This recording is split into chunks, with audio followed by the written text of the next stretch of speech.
It's me, Bussy, and welcome back to Hot or Rot. So I recently received a copyright strike from Viacom and I had to delete all of my old videos in order to protect myself. This mastercut includes the audio from my season 12 review videos with added visual references, starting with the promo and reveal looks and moving all the way through episode 12. The full visual versions of these videos are available exclusively on my Patreon. Click the link in my description to get exclusive member benefits and see the rest of my deleted videos. I really could use your help since I no longer have like 70 videos in my YouTube library helping me earn ad revenue. And even if you aren't gonna watch the whole video today, don't forget to let me know down in the comments below which queen had your favorite runway look across the entire season. You know, to help me out with the algorithm and stuff. Thanks. Now let's get started. The first queen they announced is Aiden Zhane. This is a spooky little girl. Miss Aiden has on this split body red and white with a beautiful blue little feather duster cuff. We love that, and a red glove. Hi sister, how are you? This is an immediate hot for me. She has a very unique look. I've never seen her before. I am excited just based on what I'm seeing. She's painted the house. The lips are right. Those brows are arched, girl. Hello, hi. Yeah, the nose is pinched, the eyeliner's right. There's a lot right going on here. Let's take a little trip over to her Instagram, shall we? Okay, she says, if you don't know me now, you sure will later. And she has a website. You know what? These queens are getting smart. Season 12, you need to have your merch ready to go. She looks like a vampire stepmom that you like don't with because she will bite you, but she will also like give you a pina colada with the alcohol in it, even if you're underage. You know what I mean? Like cool but vampy, but also like a little bit scary. So we stand. This is definitely our spooky queen for the season because girl, you know RuPaul's Drag Race loves a typecast. The next one they posted, Miss Brita, and I'm a little shook here because she's going by just Brita on this promo announcement. Her full drag name is Brita Filter. So I'm really not sure why she's only going by Brita, because the whole joke of her name is that it is Brita Filter, like the product. Here's a little prediction. Miss Brita is gonna go far this season. I've seen her perform live at Austin Drag Fest like 2 years ago, and she was amazing, hilarious, turned the party. She had everybody up in there cackling and tipping, and it was a great time. She did like a little Scooby-Dooby-Dap-Dap number or whatever. And the look is sickening. She always has this like, I just got back from the Hamptons presidential vibe about her, but also stunning, sickening body. A lot of check boxes are filled with Miss Brita. We're seeing a little trend here. We're seeing a little glove trend. This is the second contestant with gloves. Her wig is right. Everything is right about her. She is a seasoned queen. I know she's been on the scene for years and years and years. I know that she's gonna go far. There's literally not a chance that she won't be in the top 3 or 4. By the way, Brita, that's hot.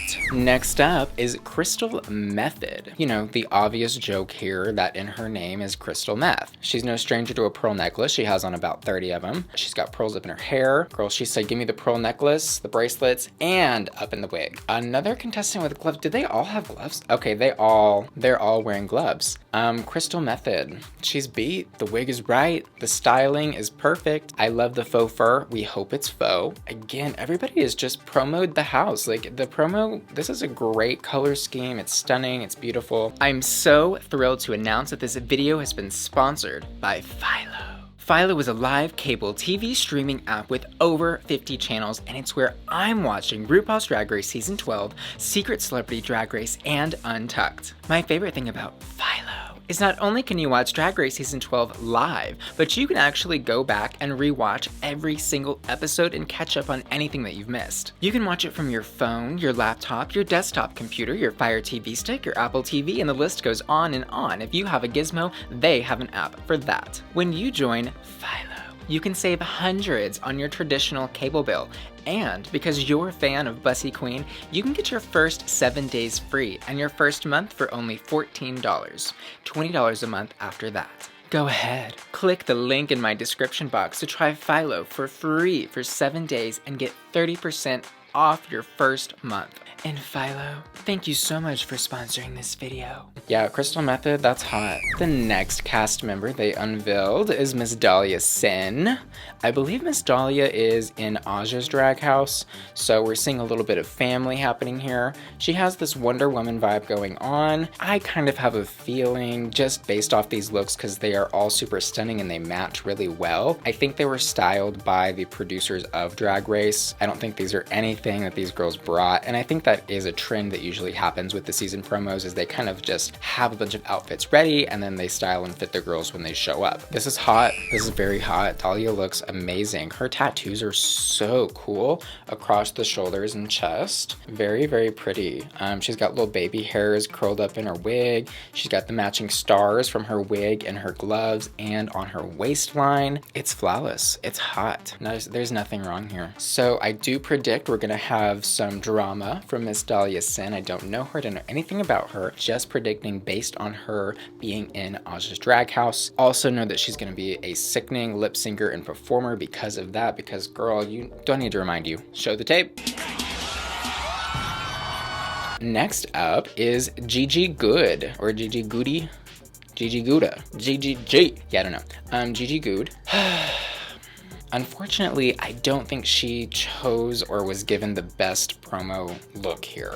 The G on her waist belt looks like they made it that day with like not even a stencil, like somebody just free-handed a G and like slapped it onto a white belt. Unfortunately, it looks really arts and craftsy, as do the stars on the cutouts of her lapel. This is a rot for me. The look, like the costume that she's wearing is a rot. I think she looks gorgeous. There's no debating that at all. But girl, someone did her dirty with that outfit. That ain't right. That ain't right.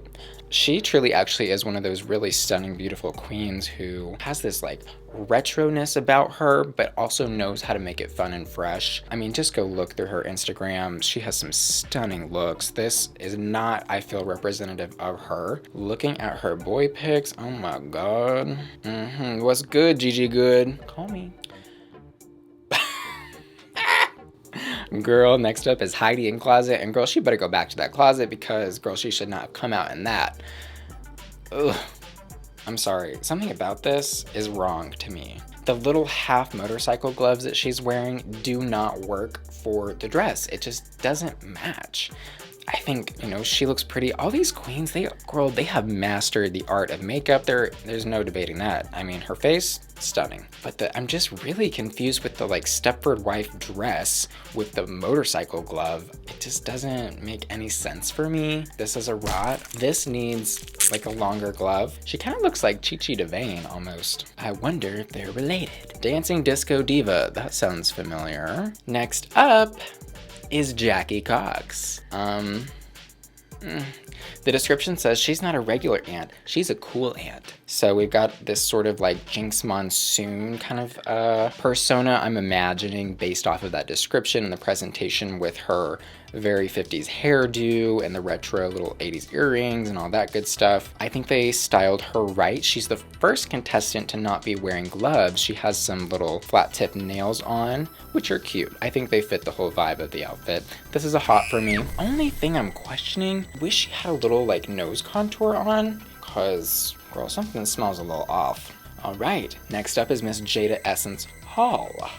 Oh, she is stunning. You know, it is inevitable at this point that we make comparisons to past seasons of Drag Race because for Christ's sakes, there's been 12 of them. Miss Jaida Essence Hall looks a little bit like Linacia Sparks. She has this like resting face, and that's not being rude, that's a compliment. Her lips are pouting, that cheek is cut. Stunning. She looks like she just walked out of a pageant, and she won too. That's so hot. Hot, hot, hot. Next up is Jan. Just Jan. I'm bored already. I'm so bored. This is an immediate rot for me. She is wearing gloves, so we are back to the gloves. Let's see. Jaida Essence Hall was also wearing gloves, so we only have one girl without gloves. Jan has on some nude gloves that do go up to her bicep area with nails, of course. Thank you for that. The hoops are cute. I think the dress is cute, but this is a performance dress. This is a dancing gig. This is something you throw on when you're ready to bust that number out. You know, with the shortness and the cut, it has a lot of motion and freedom available, which unfortunately, although it is a pretty dress for that occasion, I don't think it's the best for a promo occasion like this. She has a very natural sort of womanly face that she paints. Absolutely gorgeous.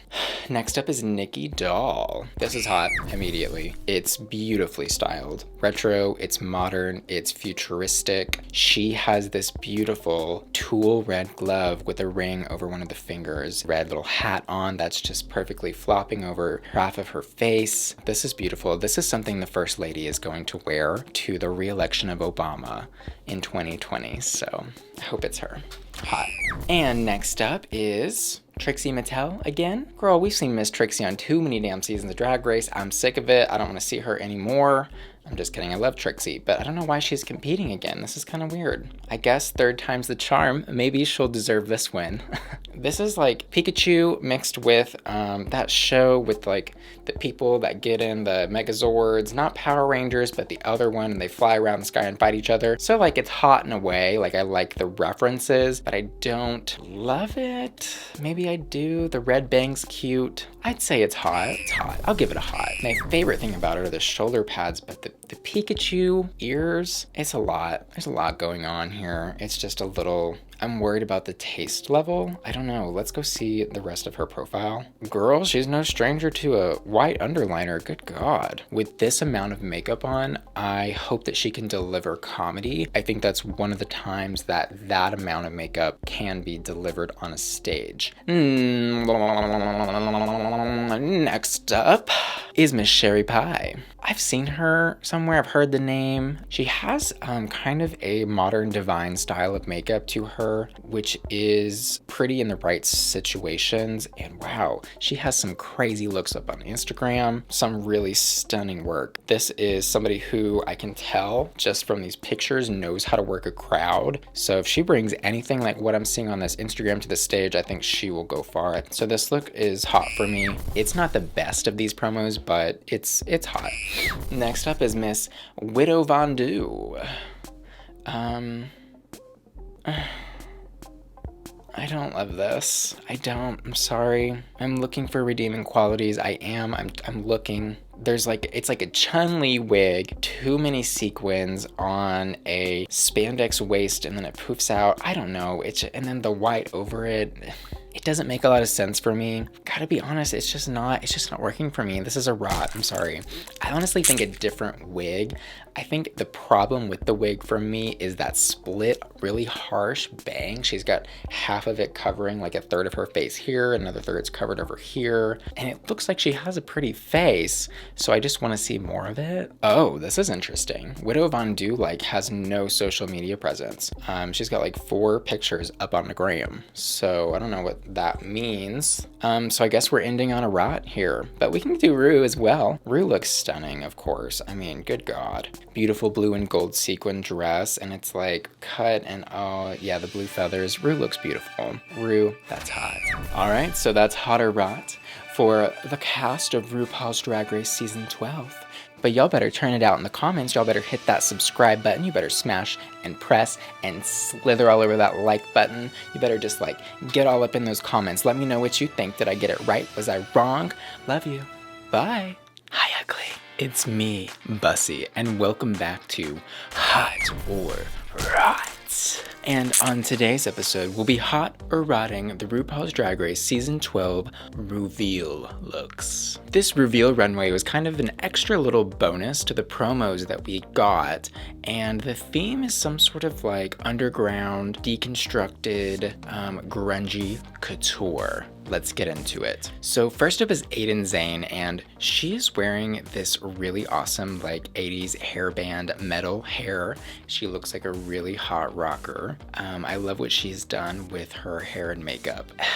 My reaction to this was a little bit like mixed because I love the top part of what she's wearing. I wish it was a dress though. It cuts off way too soon. It's like a coat. If it was just a dress, just, you know, went down and that was the only part of the outfit, for me, it would have been perfect. The leggings with the weird pattern was kind of an unnecessary moment for me. And then the little tartan booty shorts just really didn't add to this look for me. It is gonna be a hot for me just because I love what she did from the waist up so much. I'm loving all the spookiness, the leather, the spikes, the choker. She's giving us a lot of good things here. Next up is Miss Brita Filter, who had an amazing promo announcement look. I have to be completely honest, I am not loving this Ruveal runway. It's kind of going for this like pastel pageant goth, and for me it's just not working. The baby blue jacket is probably the best part about the outfit,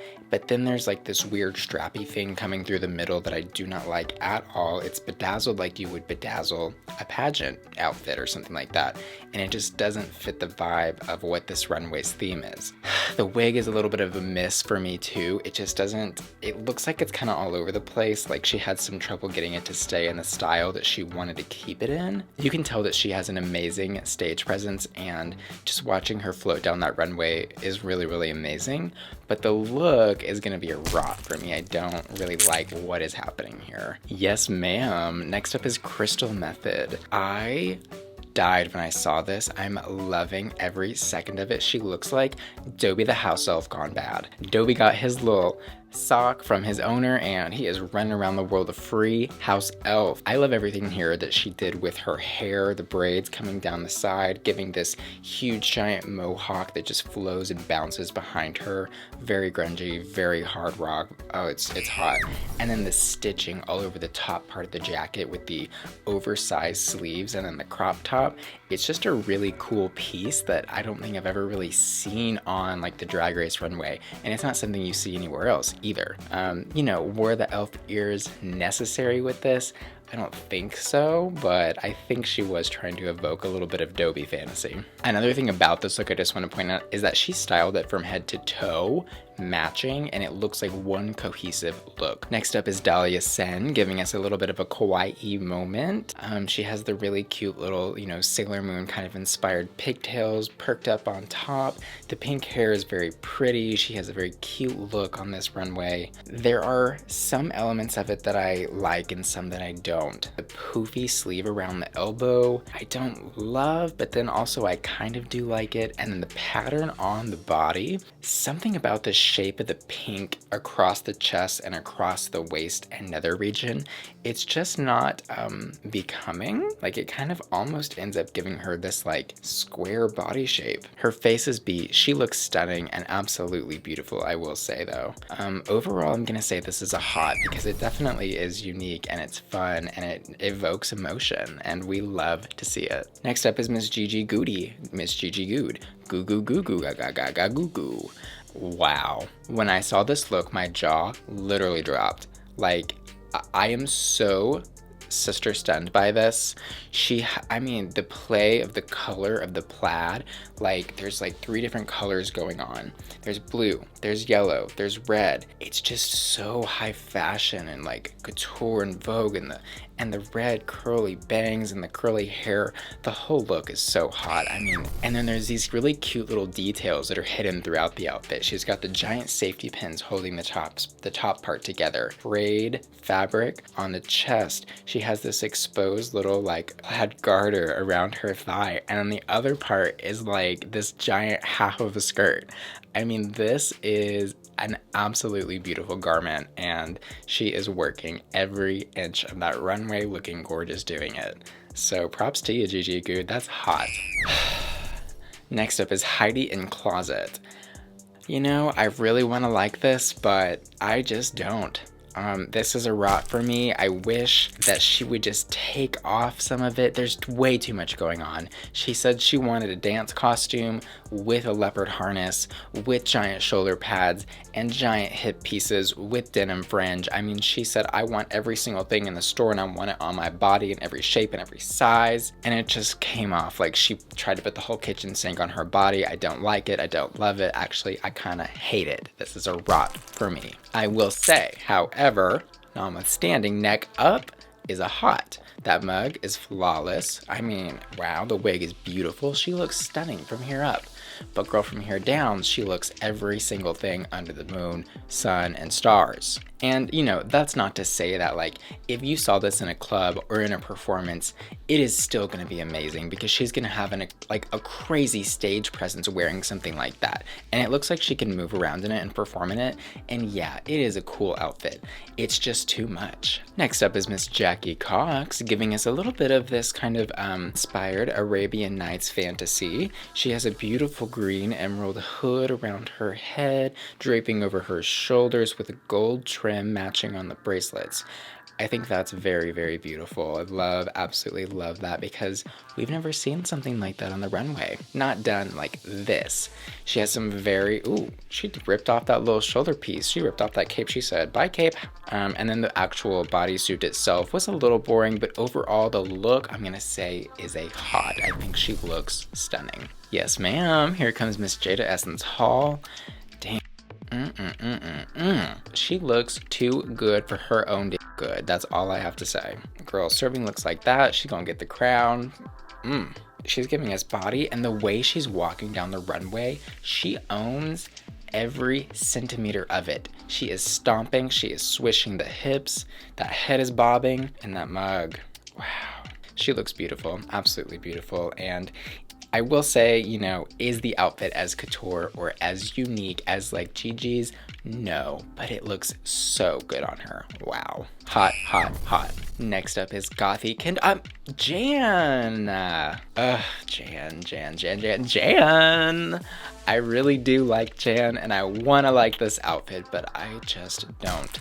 It looks like one of those like 80s windbreakers that she has on top. I will say it's a cohesive outfit. Like it works as a unit and it certainly is a look. Like it certainly is serving as something. It's just not something I want to see on my screen. Something about the fit to me is wrong and the fabric looks a little cheap. There's like this cinched spandex ruffle coming out of the bottom and then she has the ass cut out and you know, then there's the bagginess and the arm. Girl, it looks like she's got a big old diaper on because of that cutout in the pants. It ain't right. I think for the outfit, her hair certainly was the right choice. The hair was styled perfectly for the outfit because it's so baggy and not form-fitting to her body. So that sleek ponytail really snatches up her face and then brings you a little bit of streamlined shape to a shapeless form. And I think that's what she was trying to do with the butt cutouts as well. This look was like probably this close to being hot. Like it came really close. Yes, ma'am. Here comes Nicky Doll bringing us some Harley Quinn vibes with that bat that she's carrying around the runway. This for me is a hot. She's giving us some very sexy Womana pink rocker vibes. I'm also seeing like something about the chains around the waist is giving me some inspiration from like Morgan McMichaels, which we stan and love. You know, there's just this hard rock inside of her that is coming out on this runway. Like you can always tell when someone's out of their comfort zone and then it just doesn't play off well. For example, Brita's look earlier. This, she's in her comfort zone, she knows what she's doing and it's hot. Next up is Miss Rock M Sakura. I really struggled with this one, I will say. There's so much about this outfit that I like. And there's so much that I hate. The hat, for one, I saw that hat with like, you know, dominatrix hat, but it's white. And then she has gold horns coming out the front. I almost about fainted when I saw it because I need that hat. The cape fits the hat. Okay, right? We're going down the right track. We're on, you know, we're on a journey here. We're going to the destination. And then you see what she's wearing on her body. And girl, full stop. period. The train has stopped. It's back in the station. We need to go back to the drawing board because, girl, that is a rot. It's too many colors. It's too many shapes. It just is not conforming to her body. It's so unfortunate because literally with the wig, the hat, the cape could have been its own damn thing. Like the pastel colored top with the white bandeau over it, and then the giant, what are those called, trip pants. I get what she's doing, but there's two different looks going on, and like it's just too much to swallow in one dose. So this is definitely a rot for me overall. Next up is Miss Sherry Pie. This outfit is so cute. It fits her body. It's deconstructed denim. She has some beautiful sleeves coming off. She has a really beautiful headband that's denim with a giant little denim bow up top. She looks really, really beautiful. It's shapely. She just looks absolutely stunning, and you know, her makeup matches the hair and the costume perfectly. It's absolutely great. You can see the exposed hem and the collar to the shoulder, and then it's bedazzled with some metal studs. This pie is smoking hot. Girl, the Miss Widow Von Du walked on this runway and I just wanted to turn it off and delete youtube.com. Where do I even start? Maybe it's better if I didn't, but you know, this is the show Hot or Rot, so we kind of have to get into it. So I'll do my best. It looks like she is the villainess from Power Rangers, a little bit inspired by. It just swallows her whole because she has two different things going on. There's this giant green, very geometrically structured piece of her outfit. Underneath it, it's too poofy, it's not fitted, and so she kind of just turns into just a blob, and then the actual outer part of the outfit itself is just not doing it for me. She looks kind of like a beetle. Like she looks like a beetle. Like that outfit is so weird. I'm sorry, I don't see the vision. It's a rot for me. I will say the fan tricks that she was, you know, throwing the fan and catching it, you know, props to you, mama, for that one. That was hot. And of course, let's go ahead and do Miss Evie Oddly herself, our current reigning. From what I can see from, you know, chest up, I think she looks great. She looks pretty. She looks oddly as usual. My hottest hot for the RuPaul's Drag Race Season 12 Ruveal runway is going to be Crystal Methyd. It was a really close call between her and Gigi. I chose Crystal because it was something that I feel like I've never seen before on the runway. Whereas I felt Gigi's, although it was very beautiful, stunning couture, it just didn't quite give me that like uniqueness, that little oddball twist that Crystal Methyd threw on her outfit. So that concludes this episode of Hot or Rot. Thanks for watching, and I'll see you guys next time. Love you. Bye. Hi, ugly. It's me, Bussy, and welcome back to Hot or Rot. Today, we'll be reviewing the premiere of RuPaul's Drag Race Season 12. Wow, and this week there is a lot to talk about. Here's what we're gonna do. We're gonna go queen by queen, and we're gonna look at their entrance looks, their mini challenge looks in which there was a spring and fall fashion runway, and then finally take a look at their sparkling eleganza runways. And just so you know, I am going to keep it real with you. This is my show, this is my opinion. It's not that serious if I don't like somebody's outfit. It just means I didn't like what they were wearing, so don't get it twisted.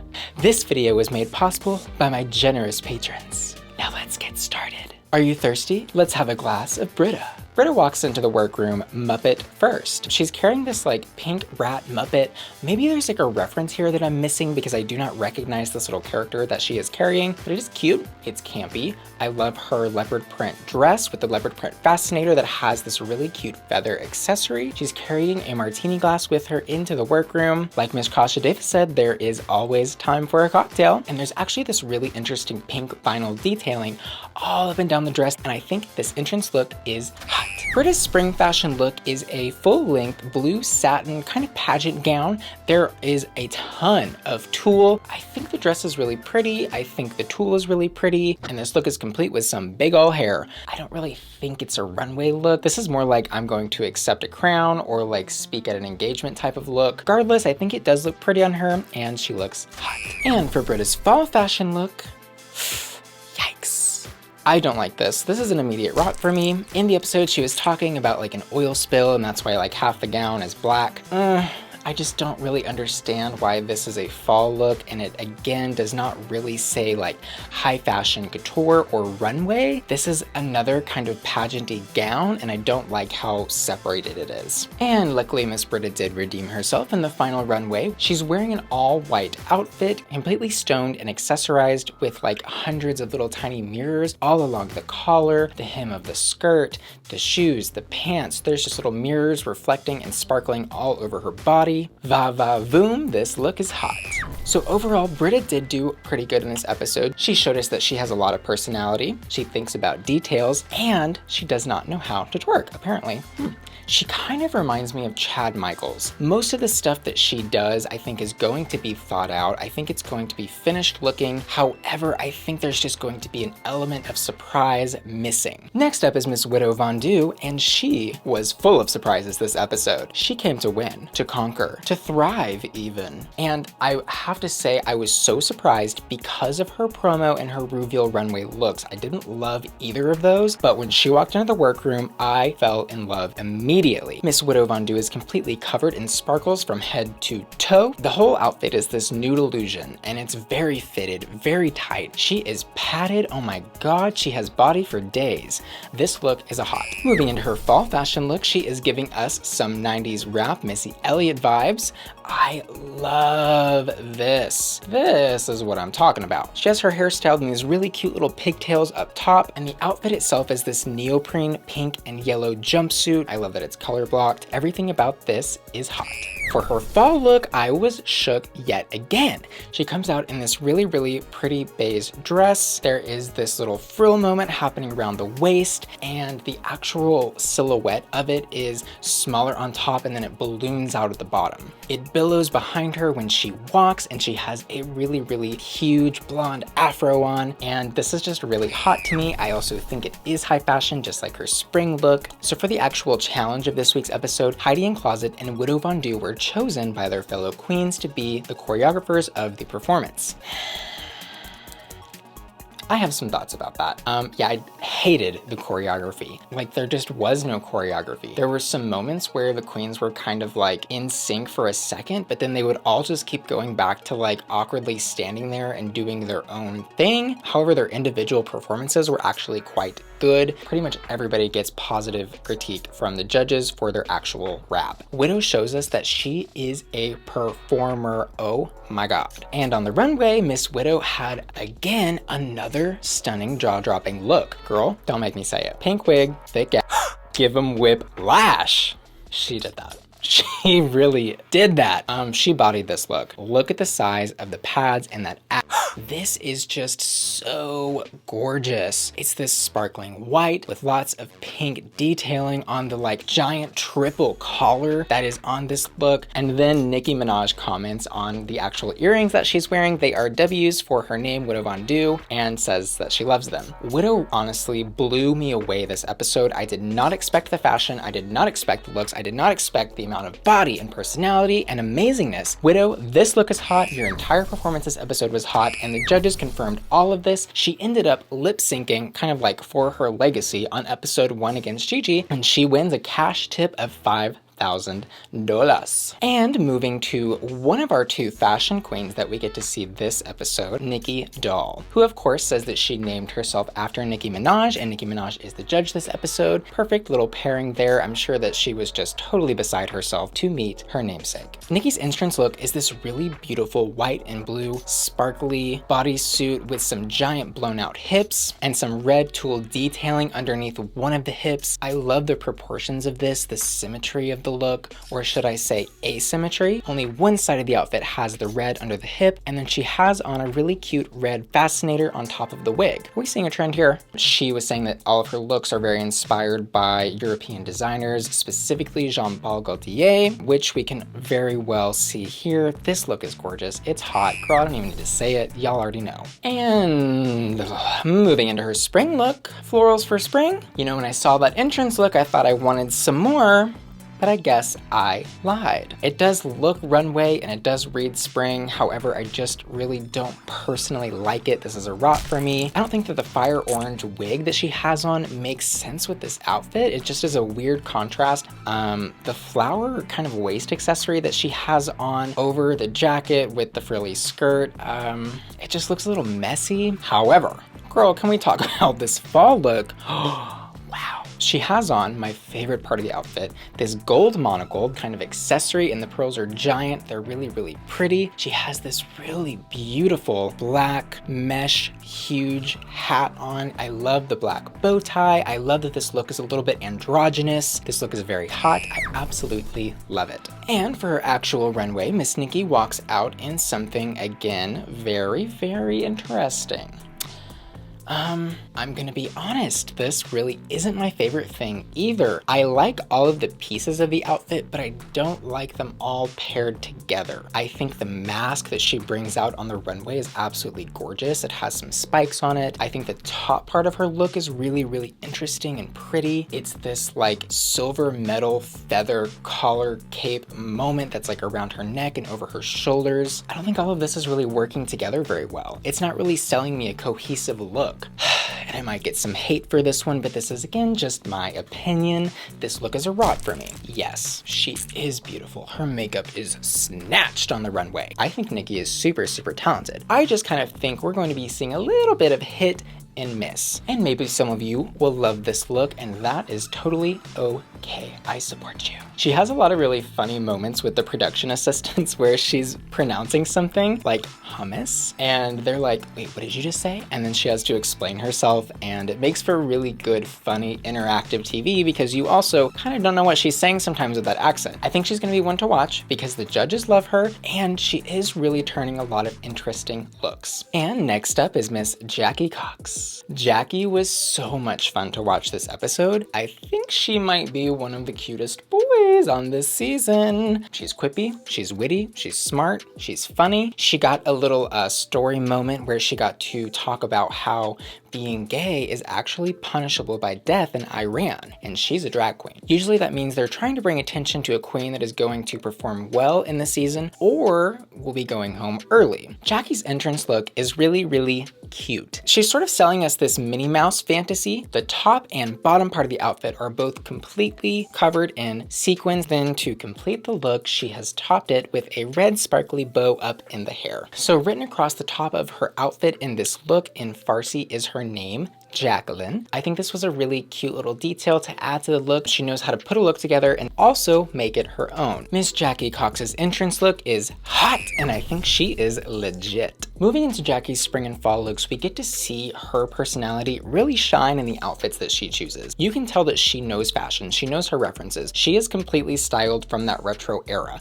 She has on a high pony with a bang, and she is wearing a sleeveless short little mini dress. The two sides of it are a pink and yellow floral pattern, and down the center and along the bottom part of the hem are these green and orange giant jewels. I think this is a really cute look. It's not something I would ever wear personally, but I think it looks great on her, and it's complete. She's selling me a spring fantasy. I believe it. This look is totally hot. I absolutely love it. And moving into Jackie's fall look, the top that she's wearing is this very retro patterned white and brown top, and then she is wearing around her neck this little ascot moment that has the same fabric to the fabric that she wore on her spring look. I love the yellow jacket that she is wearing as a cape. I love the high-waisted drop crotch pants. Everything about this look is very cute, very fall, and very hot. And for Jackie's sparkling runway, Jackie comes out in a really beautiful gown. She's giving us some like Valley of the Dolls references here with her little, you know, what I think would have been like a quaalude or something that she pulls out of her pill case. I love the draping of the cape and the actual dress is like a bodysuit with a dress piece attached to it. There's crystals all up and down, and I think she looks hot. So I will say in all of Jackie's looks, we saw black hair, and hopefully we'll get to see her in some other hair colors as well as the season progresses. So I do want to take one quick second to thank you so much for watching this video. If you would just scroll down and tap that subscribe button, it sure would mean a lot to me. Thanks. Now let's get back to it. And next up is Miss Heidi N Closet. This drag name is so bizarre. The judges even bring it up to her and talk about they really want to change her name. Personally, I think it's a little bit offensive to say that you want to change somebody's name that they chose for themselves. But all of that said, Heidi really surprised me this episode. She was truly a joy to watch on the screen. She has this kind of really lovable goofball personality, and she just like says all these strange quirky things. She was making Rue laugh on the runway. Let's move into her entrance look. She is serving us some dramatic hat church lady eleganza with this look. I don't love the pattern of this dress, but I really love the cut and the overall styling. It is going to be a hot for me. I think the hat that she's wearing is really like unique and beautiful. She has a matching clutch to the look and some really beautiful wavy short black hair. As for her spring runway look, this look is super base. Ick. It's a rock for me. I really hate the pattern of it, although the colors are very spring. This like pink, red, and yellow tie-dye moment that is complete with this insane headpiece that has more fabric coming out of the top. This really could have done without the headpiece. Honestly, I think if she had just worn the dress, it might have been a cute look. She really tried to give us some Las Vegas showgirl vibes with this look, but I think really it just kind of reminded me of Jasmine Masters' butterfly look mixed with Vivacious's crazy headpiece. As for her fall look, I think it's very hot. I was so surprised to see her walk out on this, especially considering the stylistic choice that she made for her spring runway. This dress has a really beautiful silhouette and some gorgeous gold jewelry. I love the way her hair is styled on this. It's very runway, very couture. As for the actual dress, it is kind of literal. The pattern looks like leaves. I think in this case it works because the overall look is so cute. And for Heidi's sparkling runway, let's say a little prayer for her because she gets read to filth by Nicki Minaj. I cannot imagine the feeling of having somebody so powerful and amazing like Nicki tell you that they hate, capital H, hate your hair and makeup. The eyebrows and the eyeshadow that she's wearing really all kind of like blend together and looks like she used the same shade to do most of her face. So I definitely see what Nicki was saying. The hair that she's wearing is also a strange choice. She has on a short finger waves wig, which makes sense with the styling of the really beautiful gown that she's wearing. However, on the hairline, she has these giant jewels, which just make it look very obvious that she's wearing a wig. It definitely is going to be a rot for me because of the neck up situation that she had on the runway. However, that gown is absolutely gorgeous and I wish I could hot it because of the gown, but can't win them all. So Heidi does have a really dramatic moment here. Bless her heart, she had an allergic reaction on the first night. My entire life would be flashing before my eyes if something like that happened to me. You're finally at Rupaul's Drag Race and then you're having some crazy allergic reaction that sends you to the hospital when you're supposed to perform the next day. I probably would have just curled up and died in that hospital bed. Like, it would have been over. So kudos to her for turning out a sickening performance. She had a great little rap verse and she was like doing cartwheels and jump splits and twisting and jumping and going crazy all over the stage. And moving into our next fashion queen, we have Gigi Goode. Gigi's entrance look is, oh my god, drop dead gorgeous. She lets us know that her mother makes pretty much all of her outfits, which I think is really cool. She even calls her mom her drag bomb. So her entrance look is this Pirates of the Caribbean Peter Pan pirate fantasy. She has every detail of this look completely thought out and perfected. The giant beautiful ostrich feather on top of the blue and gold hat, the coat, the stockings with the bow on it. I think this easily was my favorite entrance look. It just really sold an entire fantasy. Yeah, so this look is hot. And for Gigi's spring runway look, are you ready for the races? Because she sure is. She has on all pastel colors with this really cute little speed racer helmet and a racer jumpsuit. I think the styling is really cute. I love that she's always cinching her tiny little waist. And she has, I'm not sure if she's trying to openly acknowledge Aquaria's promo look here with the Gigi dripping across the chain on her waist, or if she's just giving a nod to the fashion designer. I believe it's Moschino. Regardless, I love the yellow hair on her and the pastel look is hot. And for Gigi's fall runway look, she is really showing us some good perform. She has this jockey-inspired look on, and I love that she's giving us a full fantasy for all of her looks so far. I'm really just shook at the versatility that she's giving with these looks. Like, whoa, they look so expensive. So kudos to her mom for turning out another hot look. I love that we have an androgynous moment where you can see those little nipple tassels attached out, giving us some little BDSM vibes. So there's no need for a wig here. However, she kind of looks like James Charles with no hair on. And now I can't unsee it. Thank you. And moving into her sparkling runway, she says that she is not wearing crystal jewels, she is wearing all glitter. I guess she thinks that crystals are like not fashionable or maybe look cheap. I'm not sure what that little statement she made about that was supposed to mean exactly. I really do like it. I think the mint green jacket with those mint green pants completely covered in glitter are really pretty. Underneath all of that is this like black latex, which is a really interesting way to combine two very disparate like areas of fashion. And then on top of all of that, she has on a black helmet. Not really sure what the helmet's doing. I'm gonna go ahead and give this look a hot because I do think it looks very chic and fresh and androgynous. I'm just like a little stunned, you know? I'm just a little taken aback. And I think maybe that's a good thing when you have fashion that makes you really think and you're like, huh, that's interesting.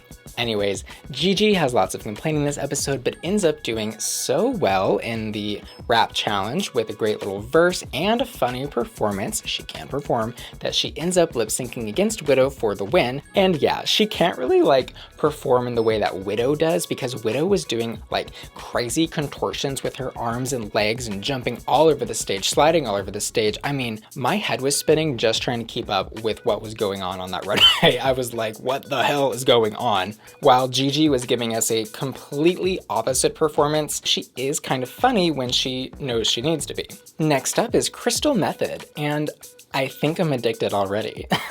I love her drag. She's definitely showing us that she is our alternative fashion queen of the season. She came in and she changed it. She's wearing this really insane green satin clown outfit with the clown hat, her crazy makeup with that giant top lip, the huge eyes. Everything about this is just so wild and contorted and like insane, and I love it. It's so hot. However, I was not really blooming for her spring runway look. She has on what kind of translates on TV as a giant pink floral muumuu, and then some really bizarre purple hair with a little headpiece that has two little moments on top. Something about it is very animalistic and maybe like a deer walking down the runway during spring. However, not buying it. This is a rot for me. And oh my god, I can't believe her fall look is what it is because I have something ready for this. It's Nightmare on Elm Street. You're playing Jason. Guess who's playing Freddy? She has on a Freddy Krueger inspired outfit that I am absolutely living for. She says that she made this. You can tell that she made this and her Ruveal runway look. Both of them have that same sort of style with the oversized sleeves and the safety pin thing. So I hope we don't see too much more of this repeated same exact style of outfit or top. However, I love this look and I think it's hot. She used band-aids as like her hair. And Freddy Krueger's backstory, by the way, is I think he like was killed in a fire at a school and then now he's like angry and haunting all these kids. That explains the bandages on the hair. And for her sparkling runway, she is literally wearing a Devil Satan costume with some like him from Powerpuff Girl inspiration. I love this. Is it a little costumey like her Freddy Krueger thing? Yes. Is it spooky? Yes. Do I love it? Absolutely. Is it literally hot because she is like Satan? Yeah. It's hot. You know, she's got spark, she's got spunk, she's got something all the girls want. Of course, you know, guess who had a problem with this look was Michelle Visage. She was like, oh, when you see glamazon, blah, blah, blah, blah. You know, her usual spiel, whatever. This look is hot, and Crystal, don't change your drag. I love it. Pound the alarm. This episode was so hot. I absolutely love that we're having a split premiere because again, we get to see more of each individual queen super early on and figure out who we like in the competition, kind of get a better chance at figuring out who they are and where they're gonna go and what they're going to do. Would I be shook to my core if I was one of the queens on episode 2 and I did not get to meet Nicki Minaj? Yes. But overall, the talent The talent, insane. I also love that Ru did not eliminate anybody this episode and instead decided to have the two best in this episode, which were Widow and Gigi, lip sync for a $5,000 cash tip. I thought that was a great little twist. However, I think this probably means that we're not going to see a challenge where they bring a queen back. And again, thank you so much to my generous patrons who made this video possible. And a special shout out to Kenzie B, who signed up in the hot tier of my Patreon.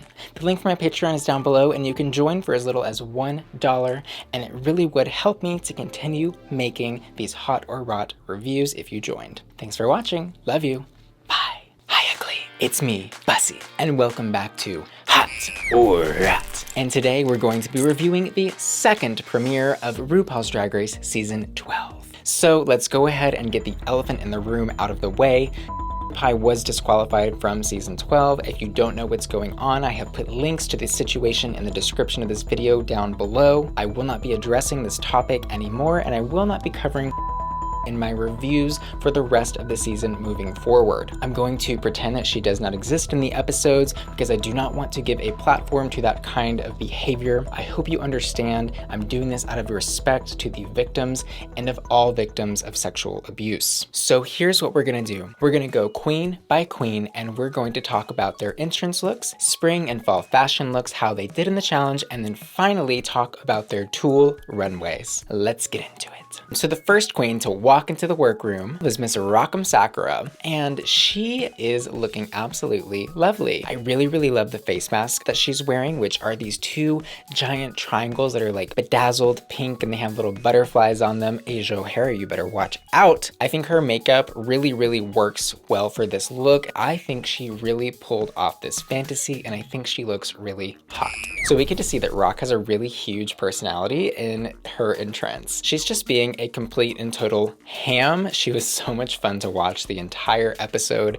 I might be a Rock stan now. Moving into Rock's spring look, she walks out and she has on these two huge pink afro buns and she is wearing a custom outfit that she says is inspired by Comme des Garçons. So she says that she actually drew the designs for this look, specifically on the cape, you know, that little anime girl that's on there and that's also on her skirt. I love all the pastels that she incorporates to her outfits. If there was something that I would do to improve this look, I maybe would have put a pattern on the inside of the cape because as she's walking down the runway, you can just see the blank white fabric. However, I do love the inspiration for this look and how it came off on the runway, and I think it's hot. For Rock's fall look, I was actually really surprised to see her in something so chic. Something about it is very Parisian. She has on this really cute, kind of almost like a beret hat with some red beads dangling down from the top. The dress again is baby blue, matching the blue from her spring look. All across the outfit are koi fish swimming around her body. I really love that she was able to make those koi fish bodies 3D. You can see some of them like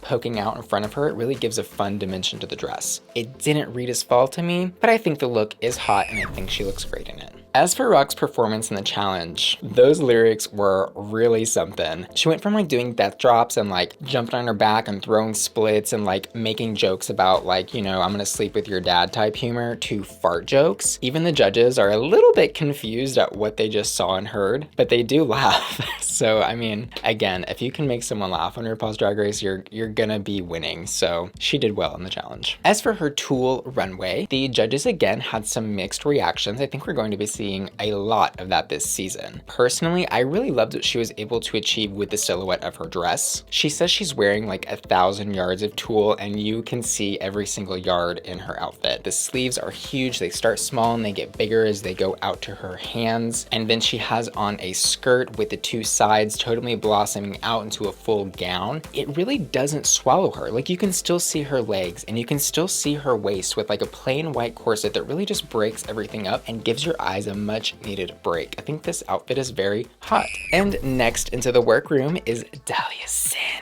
Dahlia is a really interesting character. In her confessionals is immediately setting herself up to be the villain. Even like she calls herself a shit talker. But I guess if you're gonna be talking shit, you might as well just say that you're gonna be doing it. She says that she's here to take your man, Well, I don't have one, but nice try. This outfit is bringing me back to the denim and diamonds runway. I'm loving the beading and the acid washed denim that is on the dress and also the jacket of the outfit. It's really distressed and shredded and bleach stained, and it's just really, really cool. It also is kind of making me think a little bit of like the Britney Spears iconic wedding outfit. This did a lot for me. I think it is very hot. As for her spring look, this is a very, very tight and sexy lime green tube dress with feather ruffles on the top and on the bottom part of the dress. It's paired with this like fire orange hair. I love how sculpted that hair is. Like, she looks expensive. She looks like maybe she could be Paris's lost BFF, and I am living for it. I think it's hot. As for her fall look, she is totally devoid of color. She is wearing all black. This look doesn't necessarily say fall to me. It maybe says more like winter. She has on a hooded gown and with these like slicked down baby hairs just like slithering down her forehead that look really, really natural and nice. Maybe she was just like out in the rain and like, oh, her hair just got stuck to her forehead because it's her natural hair. Anyway, I think she looks gorgeous, and this look is another hot look from Dahlia. As for Dahlia's performance in the challenge, this was a bit of a miss for me. She kind of proves that she just wants to serve a look and she doesn't really want to be bothered with choreo. Doesn't seem to have spent very much time writing her lyrics. They come across very flat, basic, uninspired, and like Michelle Visage even says, like, we learn nothing about her from the lyrics. In my opinion, I think if there were going to be a bottom to this episode, she might have been in it. As for her runway, she is giving us some like 80s grease, but make it really sexy and like high drag. I'm loving the ribbon at the waist, cinching it together. She really knows how to give a like sexy silhouette and paint her face in a way that is really beautiful and really natural looking. You know, unlike some people who don't know how to do that. Couldn't be me. This is another hot look from Dahlia. You know, overall, I think she's gonna be fun to look at, but she might not be anything else. Let's wait until episode 3 to pass any more judgment. So Jan walks into the workroom and she says that she is fun, flirty, and fierce. Fun and flirty, yes. I'm not getting a lot of fierceness from this look. I guess Jan is a sequined tube dress wearing high school senior that has a varsity sequined jacket on with a J on it. For me, like, your entrance look is a chance to walk in and make people remember you. And this is just really not memorable. I think her makeup is really pretty. I think the effect of the outfit is fun. Do I think she should wear it again? Probably not. This is gonna be my first rot of the episode. I would love to have seen this look elevated. So maybe like a full length gown of this with like a cropped jacket. But yeah, let's play some basketball. As for Jan's spring look, she says it's inspired by Dolce & Gabbana. It looks more like Delia's to me. I just like honestly don't even know where to start with this look. I mean, I guess the skirt, since that's like the first thing my eyes go to. It is completely covered in these little plastic, cheap looking flowers. The hair looks like a shower cap. This look is not it for me. It's gonna be another rot. I'm sorry, Jan. I'm not meaning to be like super harsh on this look. It just really didn't do it for me. Maybe it'll do it for you.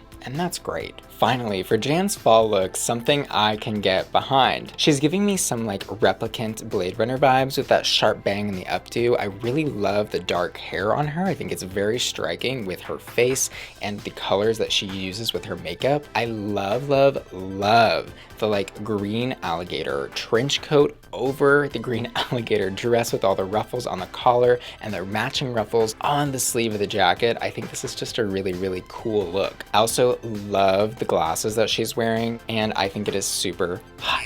In Jan's challenge, I think she maybe went the smart route here with making the Marsha reference in her lyrics. She shows us that, yeah, musical theater and performance is a strong point of hers. She made me really excited to see her maybe in like a future acting challenge or something. I think she had a smart performance in this. And as for Jan's Tulle runway, she took another opportunity to sell us some camp and comedy. The look that she's wearing is actually a pun on the word tool spelled with an E. She came out as like a handy woman, if you will. She is carrying this wrench that she ends up like deep throating on the runway, which I love that she did that. She makes Rue laugh. Again, if you're making Rue laugh, you're probably doing something right. I thought it was a fun, smart take on it, and it was very unexpected because everyone else came out like super glamorous or pretty, and Jan said, you know what, I'm gonna flip the script and I'm gonna stand out a little bit. Even though I don't love it, and the reason I don't love it honestly is just the hair. It looks like Elsa and Anna from Frozen, like with that white braid coming down the side. It just does not match the rest of the outfit. outfit at all. I would love to have seen like a pussycat wig and maybe even thrown on like a little construction worker hat or something, like a campy version of one, just to really sell me the full fantasy. She was successful in this runway, so I think I'll just go ahead and have to give her a hot, even though that hair is a rot. Just want to take one quick second to thank you so much for watching this video. If you're enjoying it, if you could tap that like button, that would really help me out. And if you're not subscribed already, subscribing would just really do me a solid. Thank you. Now let's get back to it. And next up, the essence of beauty. Jaida Essence Haul. So Jaida says that she does not do drag, she does female impersonation. And she does not do female impersonation. This is a biological woman. I mean, I was shook by every single look. I don't want to give too much away. Let's just dive into it. So she walks in this absolutely gorgeous sparkly blue gown. The lace that she has is really beautiful and flowery. You can see some leaves and petal detailing. There are cutouts exposing her beautiful little shoulders, and they're just these little collar sleeves sitting right on her elbows. And something that you'll notice in all of her looks is she is always wearing some beautiful jewelry. She has accessorized this look with a great big matching ring and some big blue sparkly beautiful earrings. Needless to say, this look is hot. For Jaida's spring runway, she kills it once again. The confidence exuding from her as she pummels the runway, or anytime she looks at the camera or is in front of a judge, is just stunning. This spring runway is a floral pattern with some mesh cutouts holding the different pieces together. There's peplum around the waist. The straps on the dress are connected with like an X pattern at the top, always serving body. We love to see it. Find one flaw. I challenge you. This look is hot. As for her fall runway, she is giving me Parisian goddess realness. And let's start with that really beautiful beret. The entire outfit is this great lavender color. There's so many different textures and pieces to this outfit, but she found a way to make it so cohesive and gorgeous. The sleeves of the jacket are kind of like that faux alpaca fur, and then the inside of the jacket is like a quilted holographic. The earrings have jewels and tassels. She has a matte high-waisted pant that just balloons at her feet. She is hot. As for Jaida's challenge, she has a little bit of tension with the other girls. She ends up doing well in the challenge though. She has a great verse, nothing to complain about at all. Finally, Jaida's tulle runway completely just melted my heart. The beautiful shade of yellow tulle that she used to construct this gown. She has on these really beautiful yellow crystal earrings. The hair is sculpted for the gods. Looks good. I mean, natural woman. She looks like she just won a pageant, or like 5 pageants. I mean, I cannot find enough positive things to say about her. This look is hot.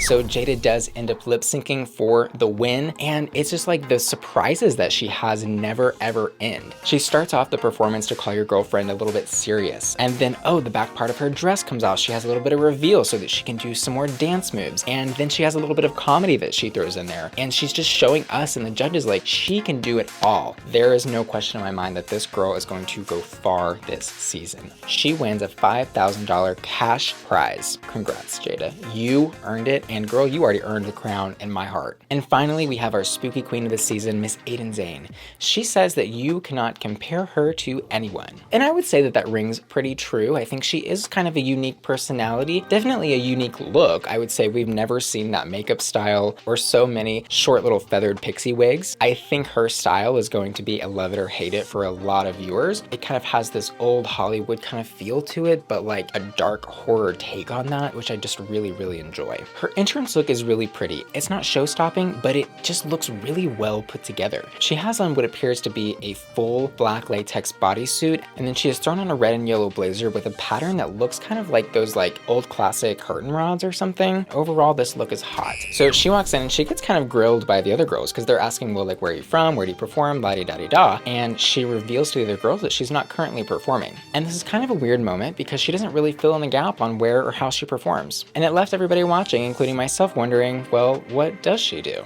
Moving into Aiden's spring look, she took a very literal approach to the spring runway. It's a little campy, it's fun, it's really not something that I expected from her at all. She's wearing this yellow PVC or latex mini dress that is sleeveless, but she has paired it with some blue gloves that go all the way up to her elbows. When I'm looking at this, I'm reading that the gloves look like water. She has actual water droplets on the front of the gown, and then her headpiece is like a mound of green earth with a sunflower on top. I like that the yellow is brought in on the top as well well as in the dress, and the blue is present in both the gloves and the water drops on the dress. I think it's hot. As for her fall runway, this is a no for me. This is an immediate rot. She says that she likes ugly things, and yeah, we see that. The top part of her outfit is like this literally Thanksgiving tablecloth that she has like cut a head hole in and then thrown over her head. And girlfriend, I'm not buying it. I will say I love the yellow bowler hat with those tassel yellow earrings. I think the crocheted thigh highs are really interesting. My least favorite part about it is going to be the exposed black panty. I really just hate that whole situation. This is a rot. So after seeing some okay looks from Aiden, we actually get to see her have a really solid performance. I think her lyrics were really intelligently written. You can tell that she is really thinking about what she's doing. She's smart, she's funny. Overall, she did really well in the challenge. On the runway, she has a really gorgeous lime green princess cut tulle gown. My first reaction was like not great because it was almost a little bit shapeless, but then as she started walking down the runway and I saw the gown move, you can see that she used the transparency of the tulle in a really smart way to show off her body behind the gown. I love that we're finally seeing her in some big hair this episode. Overall, this gown is a hot. So the judges receive Aiden pretty positively. There's a really weird moment where Rue calls out Aiden's meaty tuck. It's not something I noticed, and I'm not sure why Rue had that moment with Aiden. It was kind of weird. Hope that we don't see much more of like calling out somebody's genitalia on the show. It's just not something that I'm personally a fan of. Overall, this episode was hot. This second batch of queens is just as talented as the first in just slightly different ways. It's gonna be really difficult to say goodbye to somebody every single week. Again, thank you so much to my generous patrons that made this video possible. And a special shout out to Kenzie B, who is subscribed at the hot tier of my Patreon. You can join for as little as $1, and the link to my Patreon is in the description down below. And finally, thank you so much for watching this video. Your continued support of me, it really just is blowing me away. Thank you from the bottom of my heart. I'll see you next time. Love you. Bye. Hi, ugly. It's me, Bussy, and welcome back to Hot or Rats, the show where no fashion degrees are required and we're just here to have a good time. Today we'll be reviewing the third premiere of RuPaul's Drag Race Season 12. So we're going to go queen by queen and talk a little bit about how they did in the main challenge, and then we're going to review their runway looks. This week's runway theme was buttons and bows. How cute. This video was made possible by my generous patrons. So first up is Miss Jaida Essence Hall, once again proving this episode she is the essence of beauty. Jaida's performance in the Maxi Challenge, which was the world's worst, was actually the best of her group, the Fruity Patooties. Once again, she showed us that she has the well-rounded personality that it's gonna take to win this competition. As far as Jaida's runway, I have really no complaints about this look. She has some huge blonde hair with a really beautiful curled blonde bang. In the wig is a giant pink bow. I think Jaida did an excellent job of integrating bows and buttons throughout her outfit, something that not a lot of the queens were actually able to do well in this runway. I love on the strappy, chunky pink heel that she chose for this look. It's accessorized with a little pink bow right at the toe, and then zoom in just a little bit and you'll see that there even is a red button on the center of the bow of each heel. A really subtle thing here that you notice after you look at the outfit for just a little bit is that the biggest bow on the outfit is on her head. As you go down her body, the bows actually get smaller and smaller. You can see them decrease in size down the sleeve, finally ending with the smallest bow on her shoe. I thought that was a really beautiful attention to detail. I like the illusion of the corset created out of buttons that is around the center of the dress. And then one of the best details of the dress is actually on the back part of the jacket. When she turns around, you see that she has integrated that tiered color ruffle from the bottom part of her dress to the back part of her jacket. I think some people will look at this and maybe not give it the credit it deserves, but I think it is absolutely hot. So next up is Dahlia Sin, rest in peace, but we will get to that in just a second. Dahlia comes out and she's giving us a very avant-garde version of a bunny.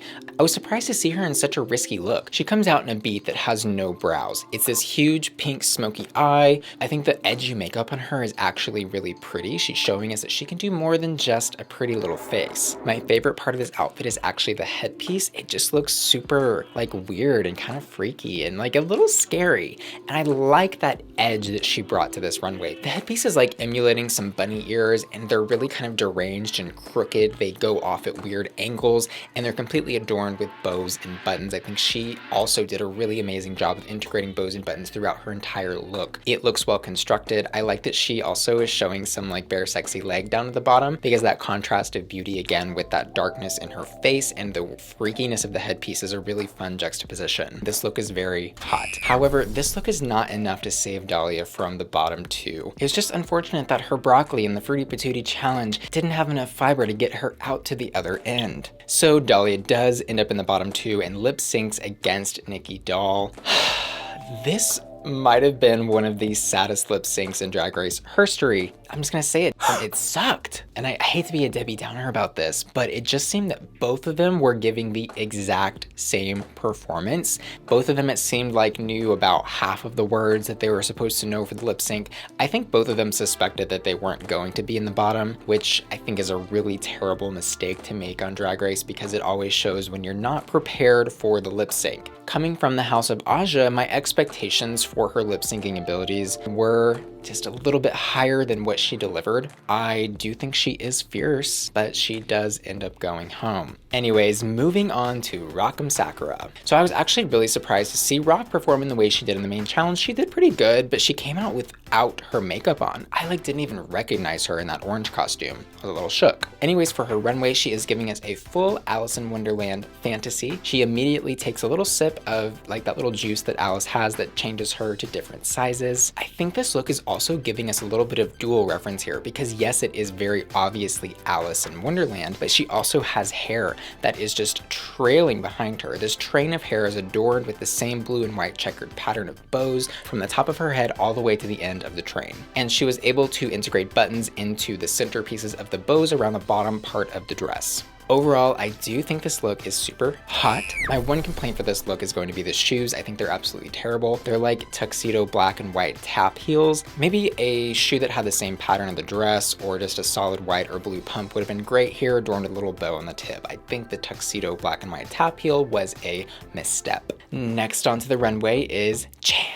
I was so surprised by this. Jan really just keeps me guessing, because sometimes she'll come out in something just very, fun and flirty, as she likes to call herself, but other times she'll come out in these super edgy looks. And when I'm referring to her other edgy looks, I'm talking about like the looks that she wore for press week just caught me totally off guard. This look in particular was probably one of my favorites. I'm a sucker for like horror references, and this is giving me Scarecrow Batman villain mixed with a voodoo doll, mixed with Yovska from Dragula Season 3. And if you watch Dragula Season 3, you'll know what I'm talking about, but that mask just totally brought me to that full fantasy place. On her dress, she is wearing her heart on her sleeve, and the entire burlap dress is like being held together by these stitched pieces. The look does have two reveals. She takes off the mask, and then she takes off the bottom part of the gown as well. And I love this look in particular because she just wasn't as obvious with the bows and buttons. So for example, Jaida took this runway to an extremely obvious place. She said bows and buttons, okay, great, cutesy little doll look. I just love that she created a full fantasy out of a character that had absolutely nothing to do with buttons and bows, but she made the top part of the headpiece a giant bow, and then there are buttons appropriately decorating the burlap voodoo doll look. I mean, it's just a really, really smart move on her part, totally unexpected. Needless to say, this look is hot. So next up is Heidi N Closet, or should we just go ahead and say Heidi Ho? Girl, this whole naming situation is just a way for the producers to build a storyline around her character. I think we all know that, which is kind of unnecessary because she's such an entertaining and fun personality that like we really don't need this distracting thing with her name happening. I think it's a little annoying that the judges just expect her to straight up change her name because they feel like it's a bad name. And honestly, I don't think Heidi Ho is any better, but that's just my 2 cents. So as far as Heidi's performance in the challenge, she absolutely carries her team. She is so freaking funny as this old lady in the Del Rio trio. She's totally hamming up the performance. She kind of has that Alyssa Edwards quality because when Alyssa's talking sometimes she doesn't realize that she's being funny, but like you're dying of laughter, and I think Heidi is in that same personality boat. As far as her look on the runway, I think you all know what I'm going to say. This was a rot. Heidi is officially the second person to dress as Pinocchio for the runway, although she did not do it as avant-garde or high fashion as Milk once did in season 6. Wow, what is it with double premieres and then contestants wearing Pinocchio noses? Interesting. The silhouette of the outfit is okay. I love that she's giving us some long legs peeping out from that red sparkly skirt. However, in general, it just looks like something you could get from like Party City costume store.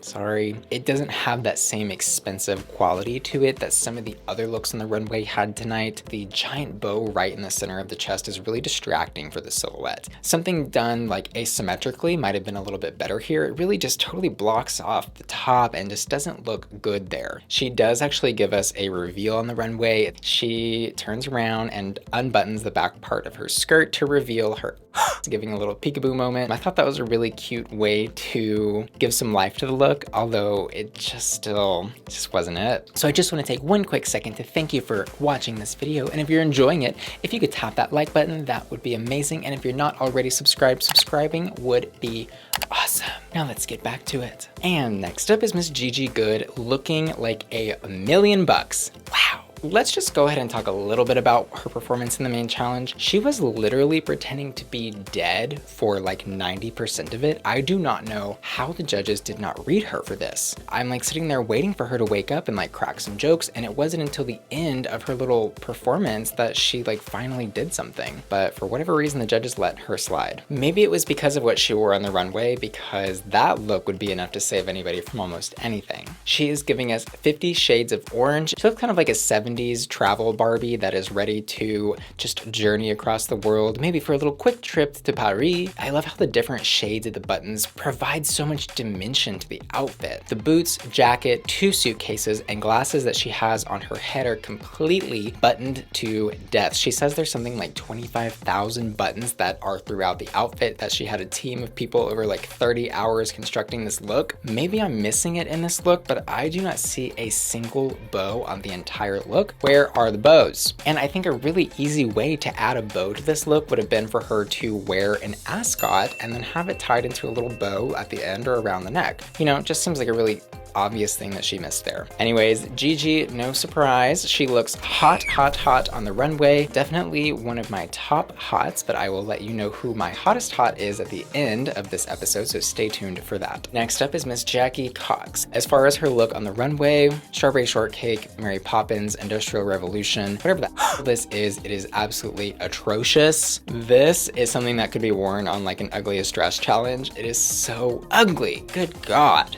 But again, it is actually so well constructed that you kind of can't be mad at it. And I want to just literally burn that dress and never ever see it again. But when you look at it, you can see that a lot of time, energy, and thought was put into it. She integrated the buttons and the bows really well throughout her outfit. The construction, the fit, the colors, I mean, everything is actually so perfect. Like all of the details are right about this dress. It's just a style that I personally don't like. For Jackie, I'm going to give it a hot, but that is a for Jackie hot. For me, it's a rot. Because again, there are other styles and there are other things outside of your own world that other people enjoy. And for Jackie, this is great. Widow Von Du is up next. Widow's drunk Squirrel Scout character for her group was the best of her group. I think she's kind of like Heidi, where like the looks are not always gonna be there, but the personality and performance certainly are. As far as what she's wearing on the runway, this needs to be incinerated immediately. It is absolutely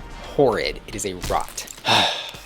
And this isn't a situation where I just don't agree with the style. This is a situation where the construction is bad, the placement of the buttons is terrible. Like, just zoom in on the hat. Think about placing buttons, beads, crystals, whatever it is that you're putting onto an outfit, is that it can't look like somebody spent only 1 hour on it at a crafts table at an art class. The look in general is kind of going for this like wizard, clown, magician fantasy. This is almost like somebody just pressed random on like a sim generator, and this is what they ended up with. There are just so many choices here that were made. Choices. So many choices. Choices. Too many choices. We all make choices, but that was a choice. Another really weird part of his outfit was like the hairpiece above the white blocked out eye. Why? But again, I do love Widow. She is somebody that is not getting enough love on Instagram. Y'all, please go show some love to these season 12 queens because they did work hard. Next up is Crystal Methyd. Crystal Methyd, if you haven't caught that little pun there. This kind of reminds me of Trixie's Ugliest Dress Runway, except Trixie's Ugliest Dress Runway was actually kind of pretty at the end of the day. First of all, it's just completely shapeless. It makes her body look like a square. The red and pink color combo is not pretty here. The bow sitting on top of her red neon hair looks really floppy and poorly constructed. And then those shoes. It looks like she forgot to put any buttons on her look, like at all, and then she was like, oh, I'll glue some on the shoes. That's what needs it. The shoes have a pink ribbon tied around the ankle and then buttons just like randomly glued all over them. I don't understand. Anyways, the integration of the bows and the buttons throughout the outfit was bad. The dress is bad. The makeup was a miss. I'm sorry, Crystal, but this look is a rot this week. So next up is Nicky Doll. She had a very flat performance in the main challenge. She might have been the world's worst in the world's worst. The judges say maybe she should integrate some French in there when she doesn't quite know the English words for what she's trying to say. I guess that's a good critique, except they were giving the opposite critiques when the Puerto Rican queens would speak Spanish. So go figure. Anyways, as far as Nicky's look, I think it's a very love-hated situation. She has a look that is very deconstructed drag. You know, they've done a runway like this before, and I think maybe that's where the inspiration for this came from. She, like many of the other queens this episode, chose a Disney character to emulate. She has a little bit of like Cinderella fantasy coming into the outfit, but I'm not sure if there's enough Cinderella fantasy to justify saying that that is like used as the inspiration. She has a rat that's sitting on her shoulder holding a needle, and you know, the dress is supposed to be like half done. I think it's okay, but I think a really weird accessory that she has on for this is that giant crystal necklace. It doesn't make any sense. It's like super, super glam, but the rest of the outfit is just half done, the point of the outfit, but that looks fully finished. As far as bows, she has a giant bow that is asymmetrically draped across her chest. The other side is a measuring tape strap. And for buttons, she chose to do a hair button in the wig. Overall, I think maybe on anybody else, this look would have been a rot, but Nicky carries it well, and she does kind of give me a little bit of a fantasy, so I'll go ahead and give this a hot. It's fun, it's inspired, and she took a chance, which, you know, we've got to respect. Next up is Aiden Zhane, and she took no chances at all on this runway. At the beginning of the episode, Miss Widow places Aiden at the weakest link for her group. I think Aiden is going to be another contestant that the queens are going to continually underestimate, because we've already seen that Aiden can do really well in a challenge, even if her looks are a little bit questionable. Some of the other looks from this week's runway were bad because they were so ugly. This one is bad because it's so boring. I don't understand what happened here. Maybe she ran out of time. Maybe she was trying to make a statement. On her Instagram, she said she was going for a less is more approach. However, sometimes in drag, more is more and less is less. She has 5 or 6 bows just kind of like glued on to like the top part of her shoulder and neck. The dress itself is basically like a turtleneck sweater that's been extended like 6 inches. And then the shoes are really boring. She kind of did what Crystal did with her shoes, just randomly glued some buttons on them, maybe like at the last minute when she realized she didn't have any buttons. Oh my god, another short black feathered pixie wig. Y'all, if I see that wig on her one more time, I'm gonna turn off my television. Anyways, in the wig are tons of hairpins. Why? I don't know. Ask her. Choices. It just doesn't look like she spent any time on it at all. This is another rot. And Miss Brita, she is going to be the saving grace of this episode. She looks absolutely hot on the runway. I am noticing that Brita loves a satin fabric. She has now worn a satin fabric in at least like 3 looks that I can think of, if not more. She looks gorgeous in it though. I like what she did with the bows. She used them to emphasize the silhouette of her body. She has bows in her hair, around the collar, kind of dancing along her hips, and then finally around the hem. For buttons, she chose to have buttons connecting the very bottom part of the dress, and the top part of the dress kind of looks like they were glued along a mesh fabric between the 2 pieces. And then there are also tons of bows on her shoes. I like that she went for bows on the shoes, like a lot of bows on the shoes instead of buttons on the shoes, which a couple of queens did. It just didn't look cute. And I also love that there is just one color on the look. It is totally pink. And yeah, it is again a literal interpretation of buttons and bows, like it's that very cutesy pretty type of look, but sometimes playing it safe is the best way to do it, and Brita looks hot. So my top hot this week is going to go to Jaida. I was totally surprised by the crazy horror fantasy that she brought to the runway. It was a really fun twist that probably nobody was expecting. So you'll have to let me know down in the comments below, do you agree with that? Who was your top hot of the week? And again, thank you to my generous patrons that made this video possible, and a special shout out to the patrons subscribed at the hot tier of my Patreon, Kenzie B, Sunshine, and Veronica B. Oh, and a special shout out to Evilness, who has tipped me on Venmo. Y'all's continued support is crucial to the ability for me to make these videos, and it really means the world to me. Thank you for your support, and thank you to everybody watching. Love you. Bye. Hi, ugly. It's me, Bussy, and welcome back to Hot or Rat. Today, we'll be reviewing the runway from episode 4 of RuPaul's Drag Race Season 12. Category is Ball Ball. Each queen was challenged to bring 3 looks to the runway: Lady Baller, Basketball Wife, and Balls to the Walls Eleganza. Let's get started. First up is Aiden Zhane, and I have to ask, did she drop the ball this week? Let me know down in the comments below. I have a feeling that a lot of people are going to be thinking that she should have been in the bottom instead of Brita or Rock. So for her Lady Baller look, she's giving us a vintage female baseball player. I think everything about this look is absolutely right. I think it's a total home run. Every element of it harkens back to that older time, and it looks like the position she's playing is catcher. This look is hot. I kind of have a feeling here that this look in itself was like maybe the one reason that she actually wasn't in the bottom. I'm not totally sure because Michelle really loves this look, and as you will see, the hair and the makeup in general do look good for the rest of her looks. Her next look, Basketball Wife, looks a little cheap for me. I'm not sure what she has in the bag, but I'm not buying it. If you're gonna have a prop on the runway, you need to be carrying something that elevates the look and doesn't bring it down. It kind of reminds me of like Fran Drescher and the Nanny, but not in like a great way, kind of like a knockoff kind of way. I will say I was super excited to see her in big blonde hair for this look, but in general, it's just really not doing it for me. I'm gonna just go ahead and give this one a rot. In the first 2 looks, the queens were able to bring outfits and costumes. This third look, the queens actually had to construct the looks from materials that were provided by Drag Race. Just kind of going head to toe on this look, I love the hair on her. This is an instance of her makeup working really well with the hair that she chose. I love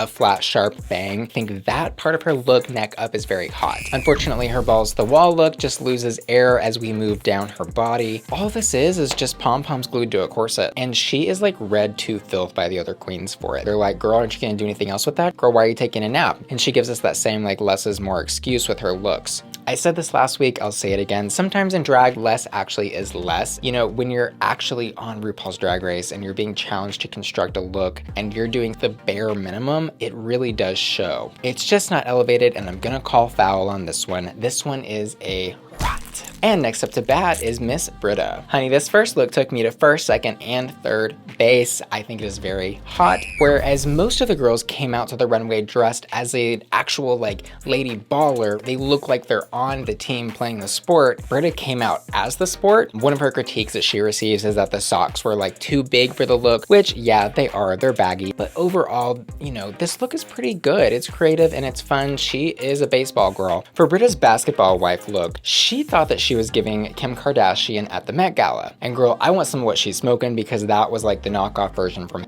of Kim Kardashian's look. Kim Kardashian had like wet, beautiful hair and was literally dripping in crystals. Brita is giving us a yellow garbage bag that is cinched in the middle with some rhinestones glued to it. And also the shoes like don't match the dress. Girl, I'm pulling the yellow card, the red card. I'm sending her home for this one. She needs to sit out on the bench. This is a rot. For Brita's Balls to the Walls Eleganza look, she chose to come out as a pineapple.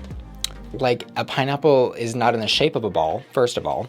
It's not related. I don't get it. I do not understand at all. The only elements of actual balls that she has are the yellow palms that she has glued to her pumps, which make her shoes look really, really large. They kind of look like giant yellow clogs.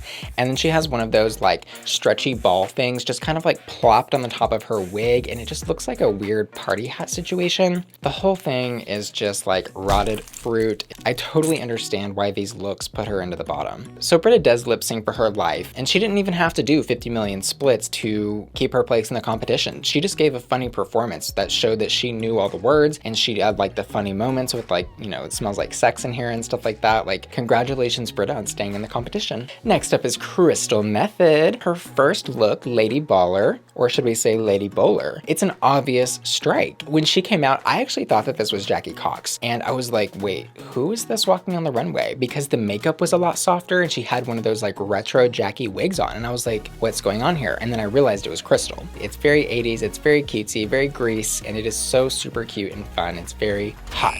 And as far as Crystal's next look, so while her makeup was beat softer for this runway, this is a very Kardashian style of look, and the makeup was too harsh for this. It has that sort of expensive woman essence about it. I think to improve this look, she could have maybe had on some boobs and maybe some bigger padding in the butt. In general, it does work. Is it my favorite thing? No, but is it the worst thing? Also no. So I'm gonna go ahead and give this look a hot.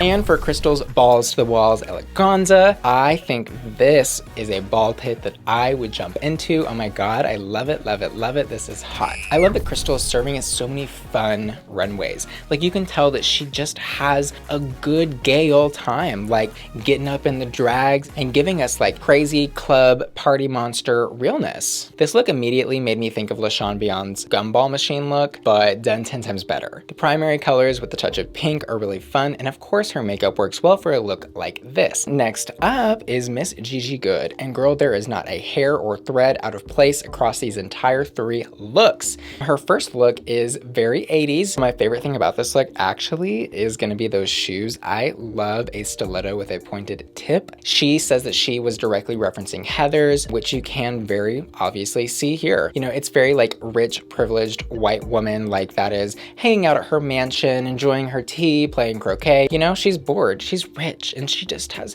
nothing else to do but play with her mallet. Anyways, it's hot.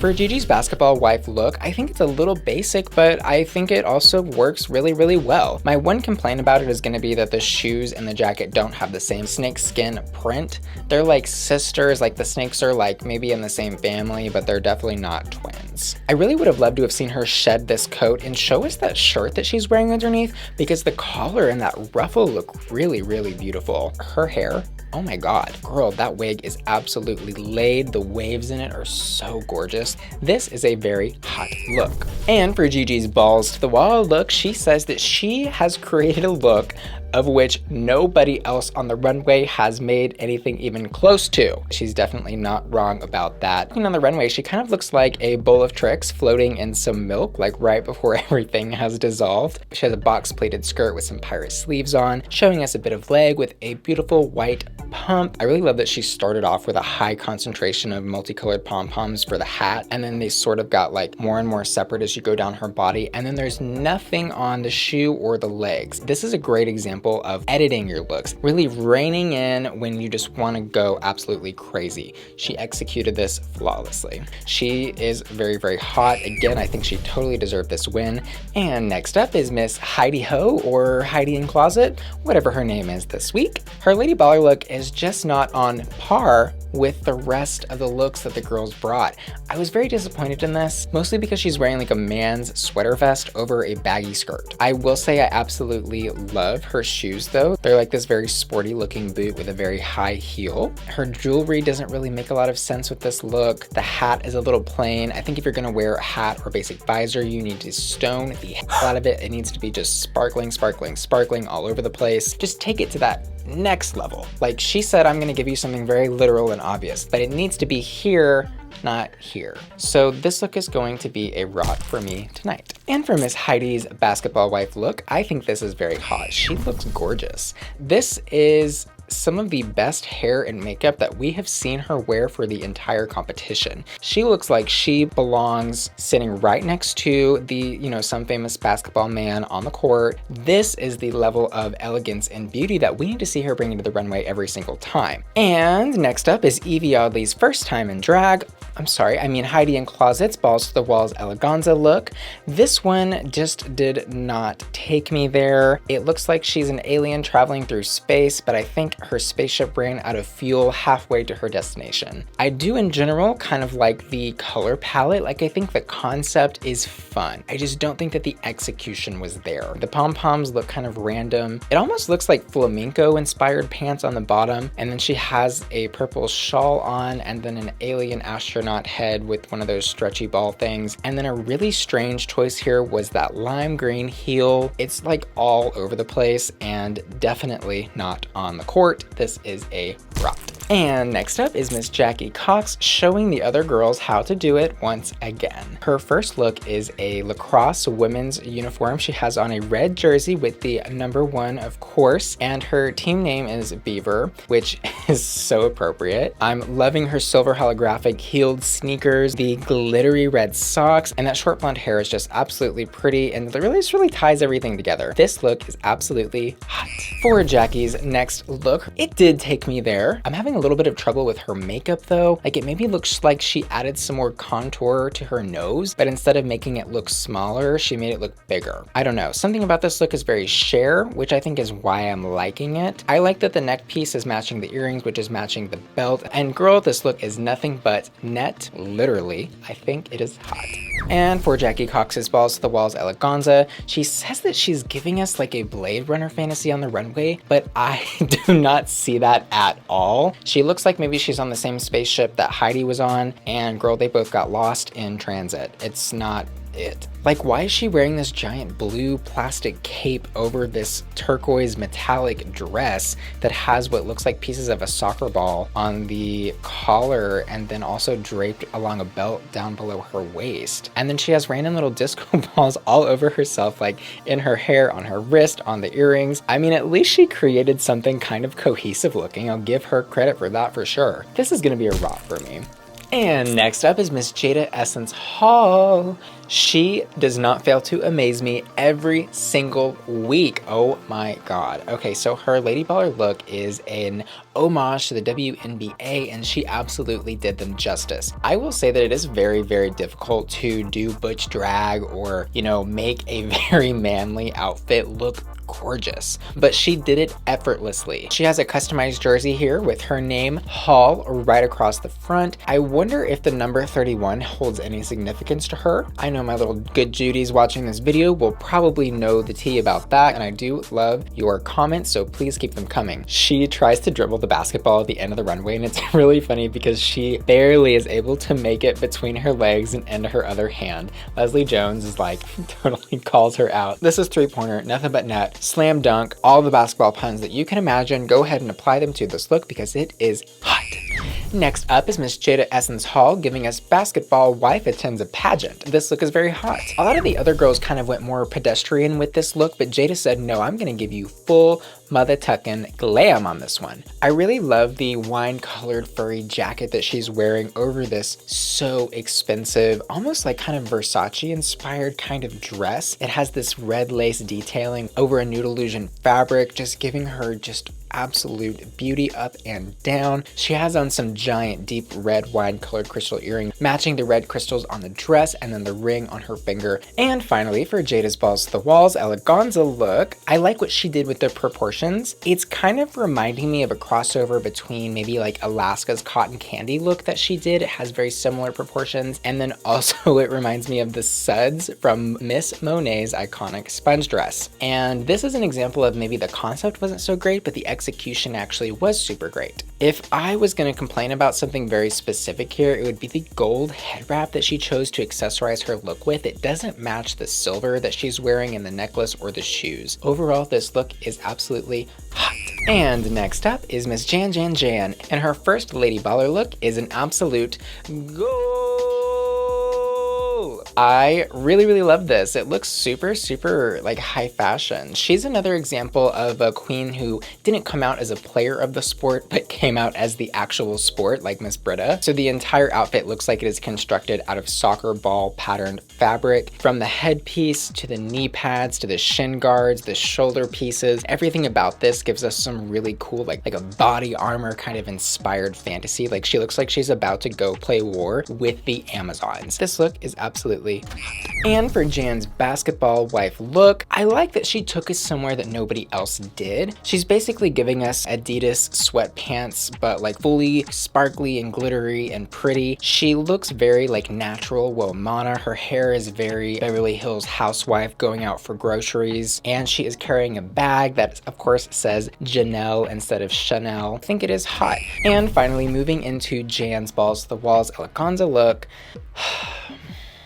This one was kind of a miss for me. I don't understand why so many of these queens were wanting to take this into a futuristic place, because I think that is a hard concept to execute. This kind of is like Marie Antoinette, but if she were in the future playing some sort of crazy space ball. This look is going to be a rot for me. Again, with those giant stretchy balls that so many of the queens used in their looks, she chose to use them as like kind of shoulder pad accessories, but it just looks kind of weird and disjointed next to the material that she chose to use for the bra, next to the material that she chose to use for the skirt. I think if she had used one material throughout her entire look instead of choosing a different material or thing for each piece of the outfit, it would have come across a lot stronger. And next up is Miss Nicky Doll. So Miss Nicky does place high this week. She does get critiqued for not giving us enough personality or enough quirkiness or silliness. It seems to me that they're kind of giving her like an underdog edit. You know, it kind of seems like they're setting her up to have a success that they know that she's going to have.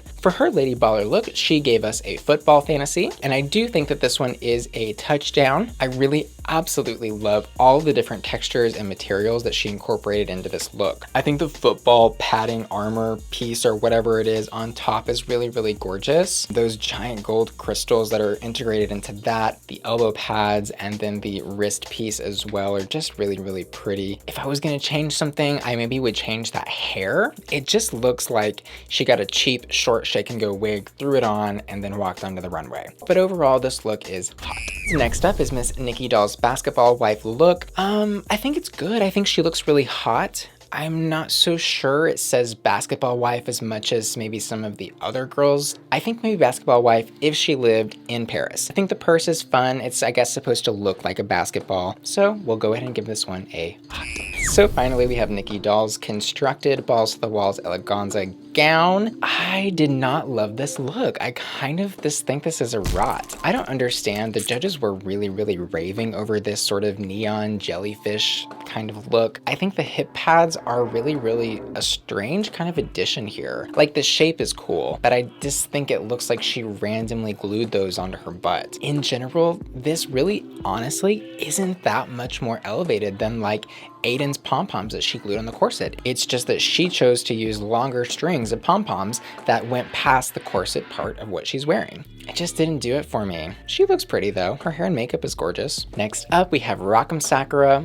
Oh, I am so sad to see her go. I think the lip sync was correct. She entered that lip sync looking so defeated, and it absolutely broke my heart. She realizes that she's in a dress that is not going to allow her to perform. She ends up tearing apart her dress, which probably wastes a good like 20 to maybe 30 seconds of real time during her lip sync. She really was trying to lip sync for her life and save her spot in the competition, but unfortunately it just wasn't enough. So for her Lady Baller look, she is giving us the embodiment of tetherball. So the outfit itself isn't truly that exciting. It's a yellow bodysuit with some giant shoulders, and it has some brown stitching that makes her kind of look like a ball. But then the fun part of the outfit, of course, is the wig. You don't expect it at all as she's walking down the runway, but when she hits the end, she like tips her head over and the ball comes out. And then she's like playing with the ball and like hitting herself in the face and just having a really fun time on the runway with the look. Just for the way that she was able to give us a fun, unique concept and sell it so well on the runway, I'm going to give this a hot. And next up, this 100% took me to basketball wife realness. This woman is a real housewife of Atlanta, married to a famous basketball player, and she looks rich and expensive, and she has got all the body to show us that she has all the money. Unfortunately, the padding was a little bit off, but the overall effect of the outfit worked really, really well and gave us this Womana fantasy that just looked absolutely gorgeous with that hair and makeup. I also love that she incorporated the basketball element of this look into the dress. It looks like a basketball net. Girl, all the glitters is gold, and she looks gorgeous. I'm gonna have to give this look a hot. And finally, we move into Rock's crafted look. This was a bit too much. A great example of needing to edit yourself when you're creating something. I love the colors of the pom-poms that she chose for this look. However, I don't love the like half finished looking part of the hoop skirt, and I don't love that shit looks like she has chicken pox on her chest, and I don't love that it looks like she is wearing a beige towel around her waist beneath the dress. I think like neck up, like total hot, but overall it's going to be a rot. And finally, we have Widow Von Du. So for her Lady Baller look, she chose to give us like kind of a horse jockey inspired fantasy. It took me a second to figure out what she was doing, even though she was carrying the horse, just because the outfit colors were kind of strange. It's like purple and metallic silver. I think this is like okay. I think it's very obviously missing like a helmet or something. It just looks a little unfinished. And then the black boots are really distracting. I've got to be honest, maybe if she had done that same boot with the purple fabric that is used on the purple part of her jacket, it could have looked a little more cohesive. Compared to the other Lady Baller looks, it just didn't score enough points. I'm gonna give this look a rot. Anyways, moving into her basketball wife, I think this is absolutely gorgeous. She absolutely sold me the rich basketball wife fantasy. The top is so like billowing and gorgeous and beautiful, and the pants are like fitted very nicely. Lose the earrings, lose the shoes, the look is hot. And finally, speaking of atrocious shoes, Leslie Jones actually signs these in Untucked and says, "I hate these shoes," with her signature and the year 2019. I was fully gagged and dying when I saw her do that. This look is giving me like Cindy Lou Who from Whoville during Christmas time, but they're also in New Mexico. I do not understand what the hell is going on here. I was so confused. Like, what's happening here? One of the worst parts about this is that you can actually see through the entire hoop dress that she's wearing, and you can see black bra and panties. And this look is a rot. And probably no surprise here, but my hottest hot for this week is going to go to Miss Gigi Goode's Balls to the Walls Eleganza Runway Tricks cereal look. It was absolutely gorgeous. Again, thank you so much to my generous patrons who made this video possible, and a special shout out to Kenzie B, Veronica B, Sunshine, Seek, and Maya and Anya, who are all subscribed at the hot tier of my Patreon. You can join my Patreon for as little as $1, and the link to it is in the description of this video down below. Thank you so much for watching. I will see you next week. Love you. Bye. Hi, ugly. It's me, Bussy, and welcome back to Hot or Rat. And this week, we're going to be reviewing the runway from episode 5 of RuPaul's Drag Race season 12. This week's category is Planet of the Capes. This video was made possible by my generous patrons. Now, let's get started. So first up is Jaida Essence Hall, and I am really buzzing about this beehive hair. I think it's really, really cool. The whole thing is very powerful 80s businesswoman meets beehive, meets Bride of Frankenstein, meets like professional dancer leotard with some giant crazy shoulder pads. I just absolutely love the color palette. The way the sequins move on the shoulder pads give a really cool dimension. She even put a detail from the costume into her big giant hair. I really love that everything on her body is like fully sequined. And I like to think that one of her references for this look was to look like the girl on fire. She looks amazing and totally hot. Jaida is in the bottom this week, but she is kind of like a high bottom. Her performance in the main challenge was funny, but a little bit rushed and forced. It wasn't necessarily like said with a wink. Anyways, I'm thrilled that Jaida is safe and we get to see her beauty grace the stage one more time, at least next week. Next up is Spitta I mean Brita, and she really was tooting her own horn a lot this week in this cutout trumpet gown. Girl, she had a lot to say, and all of it was about herself and Aiden. She has a major issue with poor little Aiden. She is just bullying the hell of her in the confessionals and even to her face. She cannot get over the fact that Aiden was taking a nap and, you know, didn't do enough with her costume and just thinks that she has just been performing at the top of her game and she's not being recognized for it because she's at the top of New York nightlife and la-di-da-di-da.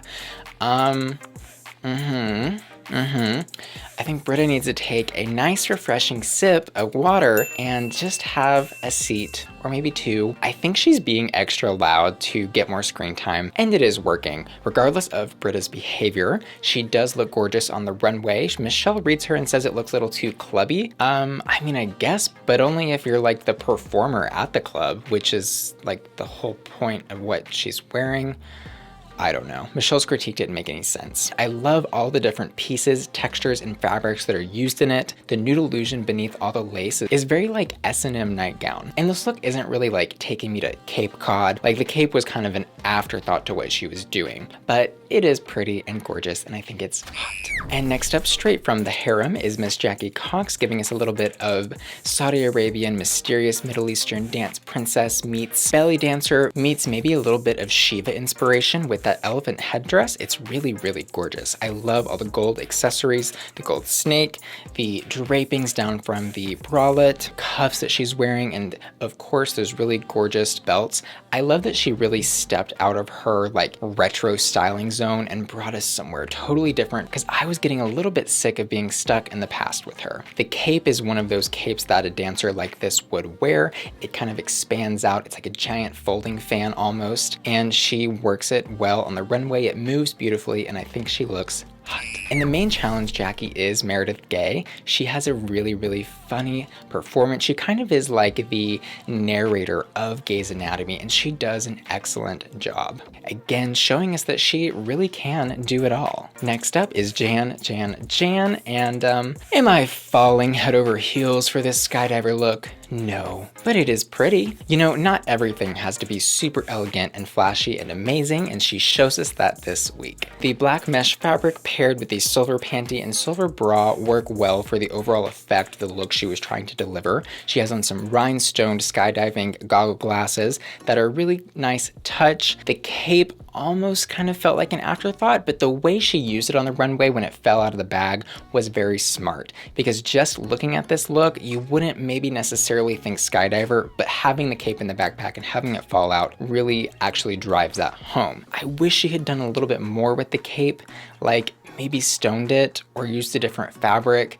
Overall, this look hot because the concept is fun, and she always knows how to sell a look on the runway. This week is no exception. In the main challenge, Jan is Meredith 2.0, and basically all of her lines are her screaming, and every time she was screaming, I was screaming in laughter. She was really, really funny, and she sure showed us that she is good at a lot of sports this week. And good morning, campers. Next up is Gigi Goode, living up to the rap verse that she served us in the very first episode of this season. Is she a Girl Scout? Because I want Samoa this look. She looks gorgeous and elegant as always. Like if there's a word that it could be used for Gigi, just one, it is elegant. Every look is so perfectly crafted and well done. Her hair is always flawless. I love the red bang, and she has little baby hairs coming down the side of her face, but it's not like overly elevated. It's very simple. It's very refined. I maybe would have liked to have seen a more dramatic cape, like maybe just like a little bit bigger. Like give us some more drama in these looks, because we know you're beautiful. We know you're gorgeous. But yeah, this look is overall hot. And Gigi really showed us in the main challenge that she was just a good actress and can deliver those lines just as well as anybody else. She was very silly. She was giving us some like cross-side delivery with those lines, and there's just this little like sparkle behind her eyes every time she was on the screen. Next up is Heidi N apparently this week, the drag queen with 1,000 names. I really wish that she would take this look and hide it in the back of her closet and never bring it out again. She was read, of course, by Michelle for this. Everybody knows this look is a rot And the reason for that is because it just is two totally different looks. She has on this kind of like sexy S&M dancer pretty costume, and then she threw on this almost like tie-dye patterned cape around her neck. It's just so jarringly disjointed, and it just doesn't make any sense. It's like, girl, what were you thinking? Regardless, she actually did post a redemption of this look with a really beautiful bodysuit with a very similar pattern to the cape on her Instagram. I'm gonna show that here, and I think the redemption is absolutely hot. I wish she would have worn that on the runway. In the main challenge, she does fall a little bit flat, but is it really her fault that she was hiding in the background because she had such a small role? And in the lip sync, we finally actually see somebody lip syncing for their life. Heidi's giving us lots of comedy and showing us that she wants to stay in this competition. She was giving us some robot moves, some splits. She was dragging herself across the stage with her legs. Everything she did was just like, how can I elevate this performance and show the judges that I want to stay? Heidi even loses her wig in the lip sync, but she puts the wig back on, showing us that she is a class act. And she does stay, thank God, because I don't know what I would do without Heidi on my screen. Next up is Crystal Methyd, and she had a really gorgeous look on the runway this week. Probably one of my favorites, but stay tuned for my hottest hot that I will announce at the end of the episode. This yellow satin fabric is really, really gorgeous with her skin tone, and I love the flower headpiece that she's wearing, and she's taking some notes to the judges. She's really listening to what they have to say about her makeup and her style. She has completely toned down her face. I love really big makeup on girls, but it's good to be able to do versatile looks and change your makeup when needed. Of course, she has on her signature big chunky necklaces, and they add a whimsy and fun and a bit of color to this outfit that match the headpiece she's wearing. This look is very, very hot. So I just wanted to take one quick second to say thank you so much for watching this video. If you aren't already subscribed to my channel, go ahead and tap that subscribe button. And if you're enjoying it, go ahead and press a like. Now, let's get back to it. Next up is Aiden Zhane, and I really want to stay quiet about this look, but I just can't help but scream about it. She is giving us a Silence of the Lambs horror fantasy that is absolutely breathtaking. I love that beautiful sparkly black hat that she's wearing with that red trim around the edge. Is absolutely gorgeous, and that red is matched on her earrings and on her nails. Aiden does a lot of red and black in her color palettes, and it works really, really well because she often is serving as a horror fantasy. I hope that we see more and more of this. Love horror movies, love the references, and this look is super, super hot. And yes, she is wearing the same wig that she wears in every episode, but if we can just move past this little shortcoming, then I think we can really grow to love Aiden and her personality. And I just want to take this moment to implore you to go send some love to Aiden. What we're seeing from Aiden is a heavily edited version of herself. Just always remember that one of the objectives of Drag Race is to sell us a storyline. They literally have people sitting in a room saying, okay, how can we make this character, this person, appear a certain way to an audience, right? They want us to be stirred up about it. And it's totally okay to get into the drama and do all those things, but it is never, ever okay to cyberbully or directly attack somebody. And next up is Widow Von Du. So let's just kind of break it down from head to toe. The wig that she's wearing is a lime green, extra long braided ponytail with some black strands kind of intertwined in the tail. I think the color of that green is just contrasting the Kelly green shoulder piece that she's wearing in a really bad way. I don't like that combination. And then the outfit she's wearing is a holographic pink titty harness with some pink holographic panties. On her cape are a bunch of watermelon seeds. And then she has on some giant pageant earrings. It kind of just seems like she was pulling references from like 10 different places. This watermelon was not very sweet, and it certainly was not the tits. It is going to be a rot for me. So for Gay's Anatomy, Widow is not happy at all with her role, but she completely turns that performance out. She was so freaking funny as the mom that is delivering first a glitter bomb and then Nicky Doll as her weird French baby, but we'll get to that. And next up is Nicky Doll, looking just like Alexis Stone. She's the drag queen that does all those crazy Instagram transformations into all those different celebrities. She looks absolutely gorgeous. Like, if the category wasn't capes, I would say that Nicky probably had the hottest look this week. However, she was kind of like, I want to wear this really cool chrome Mugler outfit. And then so to make it a cape, she sort of attached this really long draping piece of tulle tulle, which you can barely even see is on her as she walks down the runway. Initially, when she's coming on the runway, she has a giant white cape. I feel like this is something that we've seen Nicky struggle with on the runway a lot. She has these really cool pieces, but she doesn't necessarily know how to put that final puzzle together. So in the main challenge, she plays the baby that is birthed by Widow. I think no surprise to anybody, she is not able to deliver a comedic performance. I do not understand the storyline that Drag Race kept trying to shove down our throats, that she is this like funny, comedy, quirky queen, because she's not. And that is okay. Like, it is okay if you're not a comedy queen, but why do you keep trying to tell me that this person is comedy when they so clearly are not? So yeah, she plays this baby and she keeps throwing in these French lines, which the judges told her to do, to her credit. Something about the way she delivers her lines in English and in French are just not funny in the way that, for example, we have seen Puerto Rican queens deliver Spanish funny lines in the past. So Ru, of course, asks the girls on the runway who should go home tonight, and Nicky says that she would send herself home. I think there is nothing more that Ru hates than when a girl says myself, because it just comes across as so fake, and it's like, okay, so you don't even care about staying in the competition? You should be so proud of something that you did, even if you're in the bottom, that there is no possible way you would ever even consider sending yourself home. And that is the confidence that Ru's looking for. Nicky does not give it to us then, and she does not give it to us in the lip sync performance. In the lip sync, she really did live up to her last name, Doll. It was very, very still, like a mannequin. I truly hope that she sees the way she has performed in this lip sync and the one prior and realizes that she just needs to give us a little more life. And does it have to be funny and campy and comedic?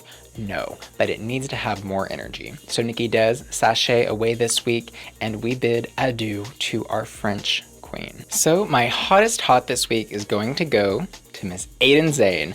I was totally spooked, scared, and shaking in my boots when I saw this look. It has a smartness, an elegance, and an attention to detail that I really, really appreciate. Anyways, thank you again to my generous patrons that made this video possible, and a special shout out to Curtis, Derek, Kenzie B, Maya and Anya, Seek, Sunshine, Veronica B, and Drew, who are all subscribed at the hot tier of my Patreon. You can join my Patreon for as little as $1, and every dollar counts. The link to join is in the description of this video. Thank you so much for watching, and I'll see you next time. Love you. Bye. Hi, ugly. It's me, Bussy, and welcome back to Hot or Rats. And today, we're going to be reviewing episode 6 of RuPaul's Drag Race Season 12. This week's main challenge was Snatch Game, and the runway category was Frozen Eleganza, inspired by the Broadway musical and not the movie, for the same reason that Jan is just Jan and Brita is just Brita. This video was made possible by my generous patrons. Now, let's get started. First up is Jackie Cox. She did Lisa Rinna for Snatch Game, and you do not have to be a fan of any of the housewives to know that this performance was hilarious. She overdrew her lips, she was in character the entire time, and like the judges said, she took every opportunity. I mean, even from what they were showing on camera, like she was almost always throwing out a joke, throwing out a reference to her husband, Mike Hamlin. Mike Hamlin, Mike Hamlin, Mike Hamlin.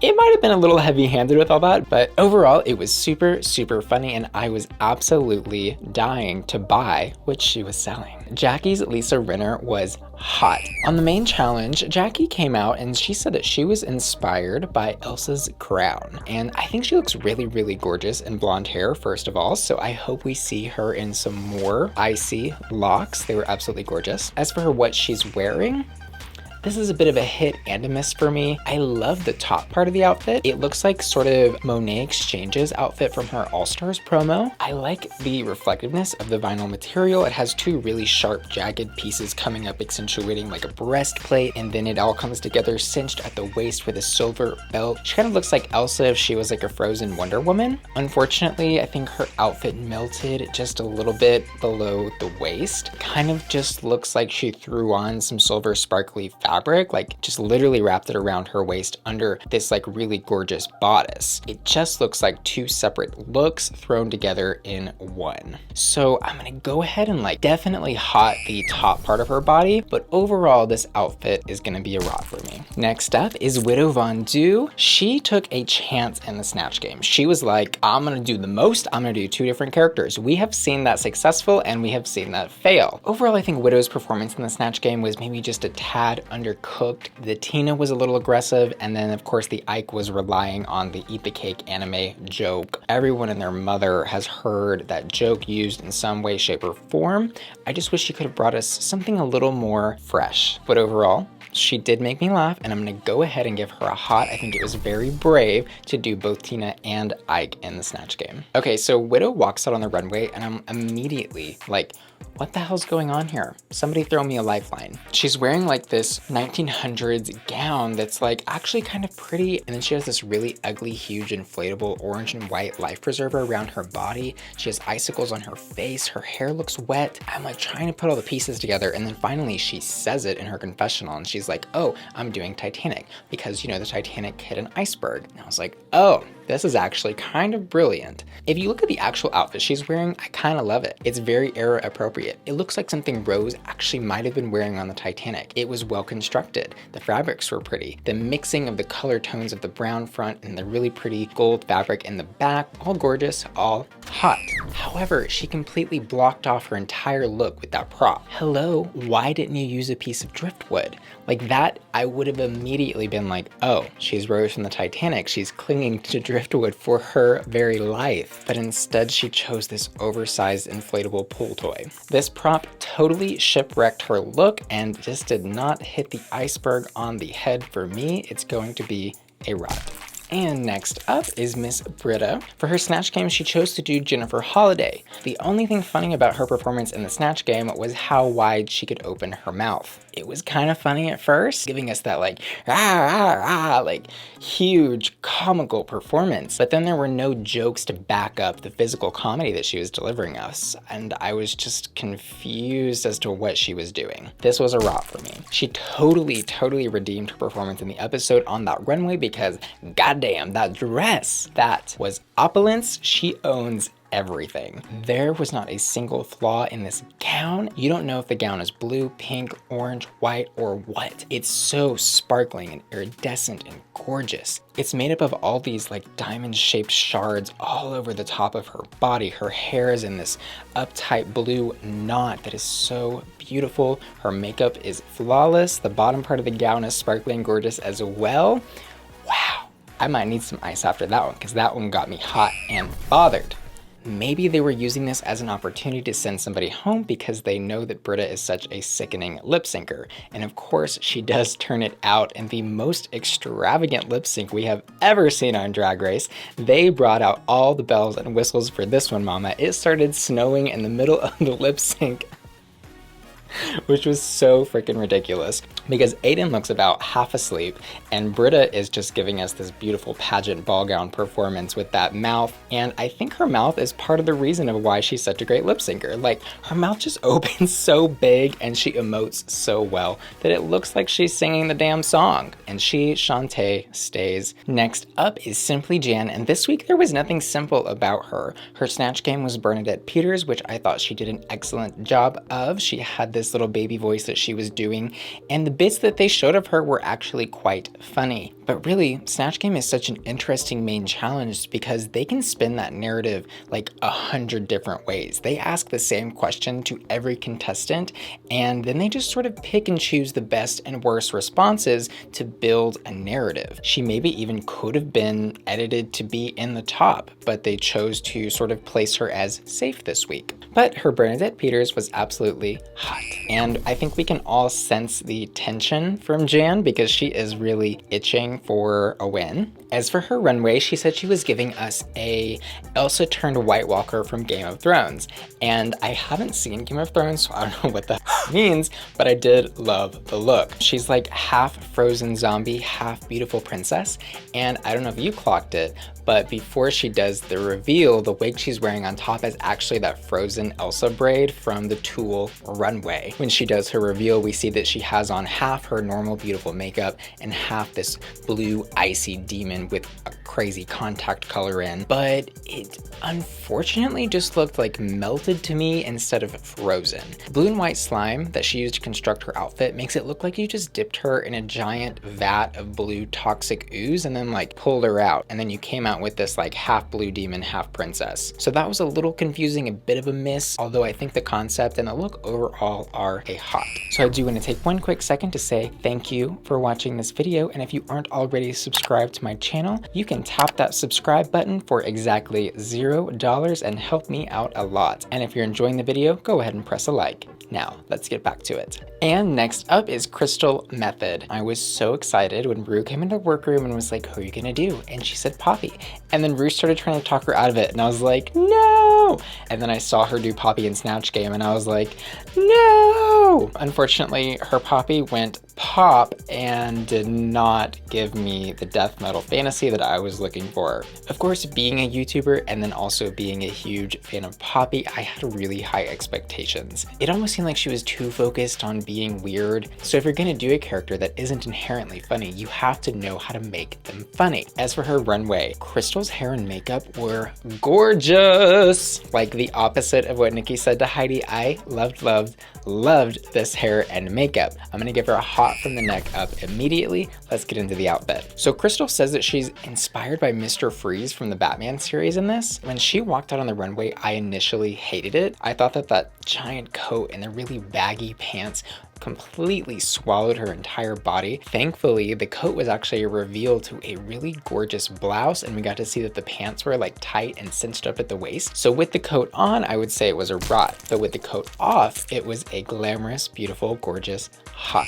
Next up is Aiden Zhane, and she unfortunately dug her own grave this week with that Snatch Game performance. She was doing Patricia Quinn, who was the actress that did one of the Rocky Horror Picture Show characters from back in the day. She was playing this like very old, forgetful, what was I saying? Where am I? Who am I? Drug addicted character. It was very bizarre. She kept relying on the same joke, I think because she didn't know how to volley, as Rue kept saying, back at him.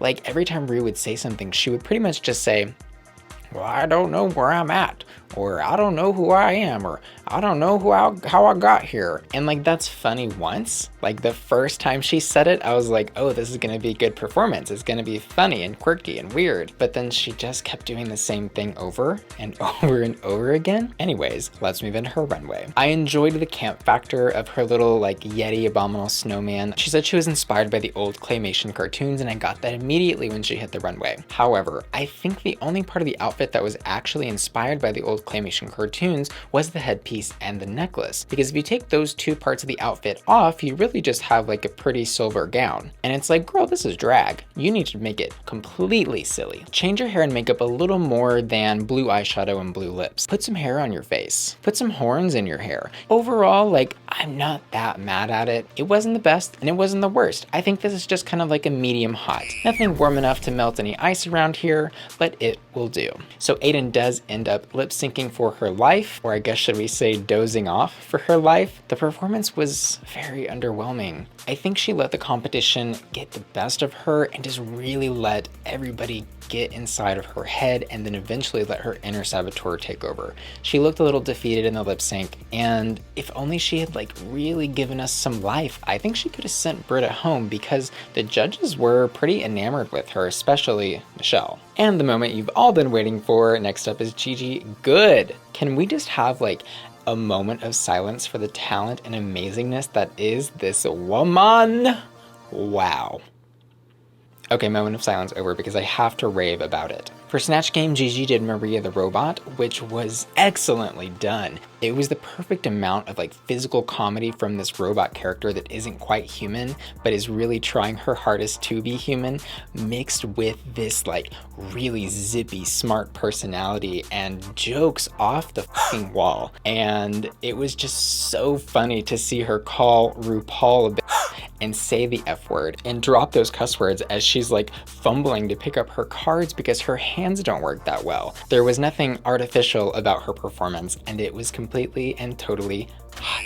And for Gigi's Frozen Eleganza Runway, she came out as a beautiful, cute little ice cream woman. I will immediately give this a hot because credit where credit is due. As usual, the look was super well constructed, the color palette was very tasteful. She has a prop that made sense and added to the costume. And I've said this week after week, everything that Gigi does is refined and elegant. However, the runway was Frozen Eleganza. Ultimately, this look is kind of just another very well tailored coat from Gigi. And I'm not mad about a signature silhouette, but when the runway theme is Eleganza, I kind of want to see a gown. I want to see something opulent, amazing, and gorgeous. So because of her performance in the Snatch game and complemented by her beautiful runway, Gigi does win the episode and she takes home a $5,000 cash prize. Congrats, Gigi. I'm really thinking that this girl is gonna win the entire season just based on the Snatch game. I mean, wow. Next up is Heidi N Closet, and we did not get a new name for her this week. I think they might finally be just like resolved to let her be Heidi N Closet, and that's okay. So for the Snatch Games, she did Leslie Jones, and I think Rue's critique about her in the workroom was kind of correct. I don't really see Heidi as that like loud, abrasive, and aggressive character that Leslie Jones is, and that we saw just a few episodes ago. However, Heidi gives us a really funny performance. She is smart, she is quirky, and she knows how to time a joke when she wants to. She even brings in the I hate these shoes that Widow was wearing, which was a really smart thing to do because it's like fresh on everybody's mind, and I think it was hot.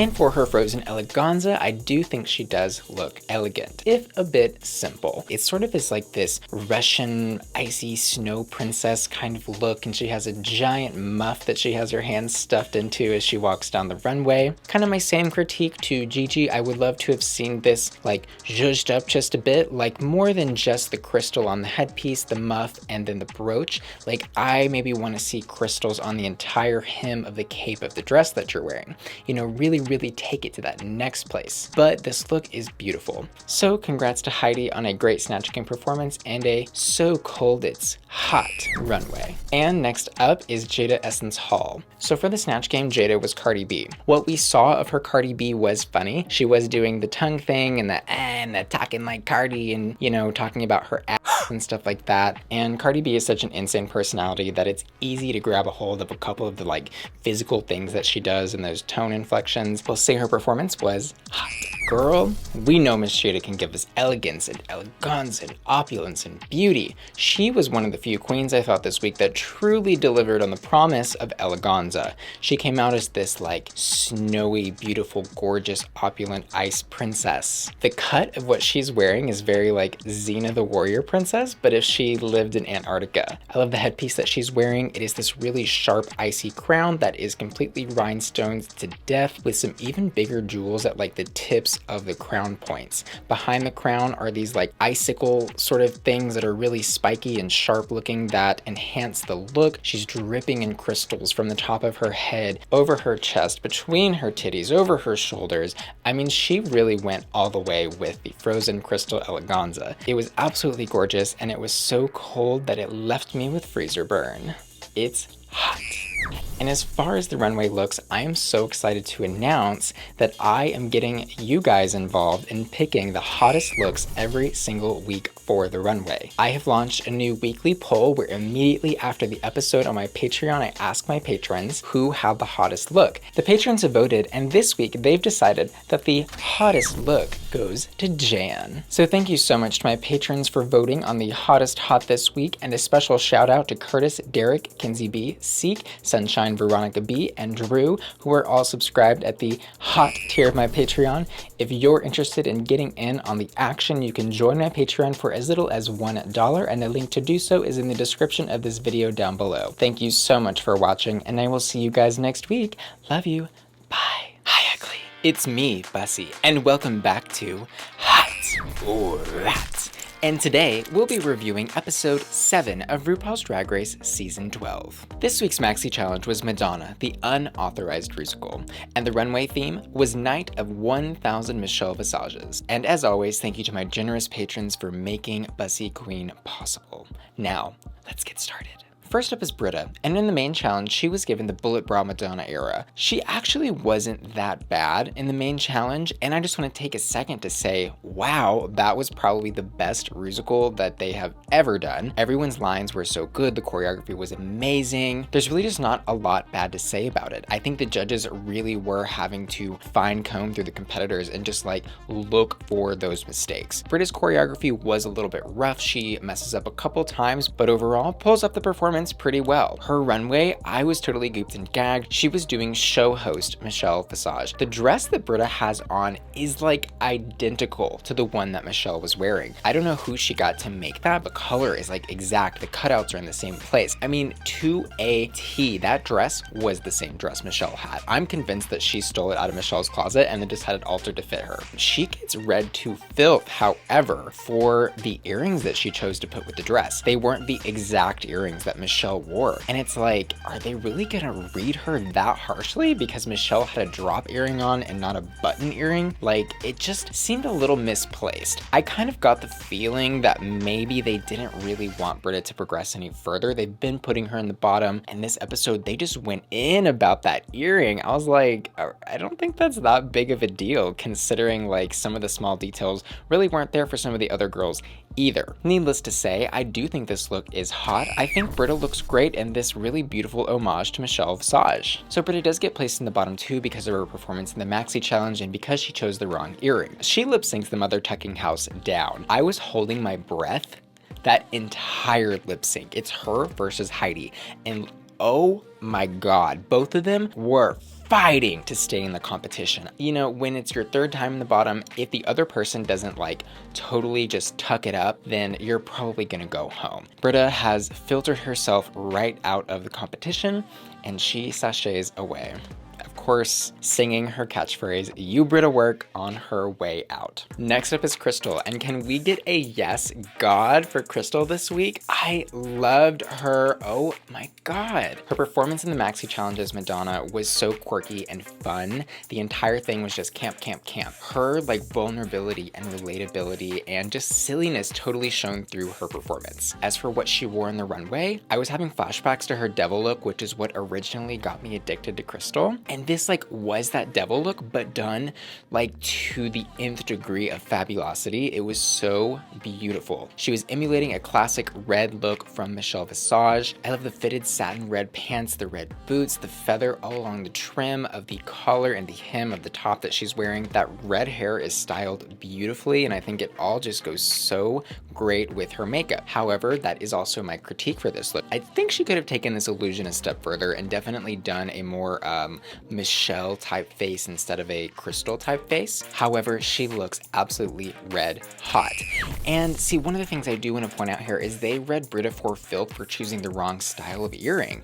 However, if they were going to nitpick every single girl in those really tiny details, then they should have read Crystal for not having the blue details on the boot that Michelle has in this picture. Next up is Miss Gigi Goode, and oh my Gigi god, I can smell the controversy in the comments below already. Y'all sound off how you're feeling. I know everyone is freaking out because Gigi has won another episode. I love Gigi to death. Was this win justified? Let's talk about it. In the maxi challenge, her performance, stage presence, confidence, choreography, killingness was undeniably perfect. Everything about it was like emulating and totally giving us a full Madonna fantasy. You cannot argue that point. However, some of that was due to the production of the show. She was given better choreography than any other queen. She had lifts, she had flips, she had that iconic Madonna dance move. The odds were stacked in her favor for this performance. And like, did she kill it? Absolutely. Was she given a better launching pad than many other queens this episode? Absolutely. I do also want to point out here some more production edits that are happening in her favor. They actually edited her in such a way that they led us to believe that she was going to be bad in the main challenge. It's like our expectations were down here, but she was so much farther up here, so it just seemed more amazing and was really easy to justify her win to a viewer. And as far as the look that Gigi chose to do as her Michelle Visage look, I was scratching my head because I'm like, Where did she find this image of Michelle supposedly in a blue bikini with blonde hair? I have no idea. Apparently the show producers couldn't find it either because they included like a digital render of this outfit. I was so confused. I was like, did this outfit even ever exist? Like, what is going on? What is the reference point? If you can find it, please, like, can you leave it in the comments below so that I can look at it and see what the is going on here? Because I did a little bit of Googling and I couldn't see what Gigi was referencing. I believe it happened, absolutely, and I think Gigi looks gorgeous in the blue bikini and blonde hair, but is it necessarily an iconic Michelle Visage look? Not to me. Maybe to somebody. However, I do think it is hot, and I think she executed the look really, really well based on the cartoon drawing that we can see of it. So did Gigi deserve to win? I'll go ahead and hold back my final thoughts on that until we get to Jan, because I want to discuss Jan's performance relative to what Gigi did. Next up is, we heard the name Heidi Ho from the choreographer, so I guess she's Heidi Ho again this week. Is about how I felt about her performance in the episode. She is such great TV and I love her to death, but her performance in the main challenge was a little bit lacking. Like, was it bad? No, nobody was bad. I said that earlier, but it just wasn't at like the level that Gigi or Jan or Jaida was this week, in my opinion. And it certainly, as the judges critiqued her on, just didn't feel Madonna. It just felt Heidi dancing on the stage. And as far as the look that she chose to wear on the runway, again, I was a little confused, scratching my head at the reference. They've thrown up some photo here where she's evidently like walking in the middle of the street, which appears to be maybe on a set in Hollywood. It's definitely not something that I ever would have like thought of when I think of Michelle Visage. I think this was a case of Heidi thinking, I want to do something unique and different and that nobody else is going to do, so I'm going to choose this obscure look. However, I think that was kind of a mistake because you need to come out in an iconic Michelle Visage look. That's the point of this runway. So not only was I not really thrilled with the look that she chose, but the way she executed it was not great.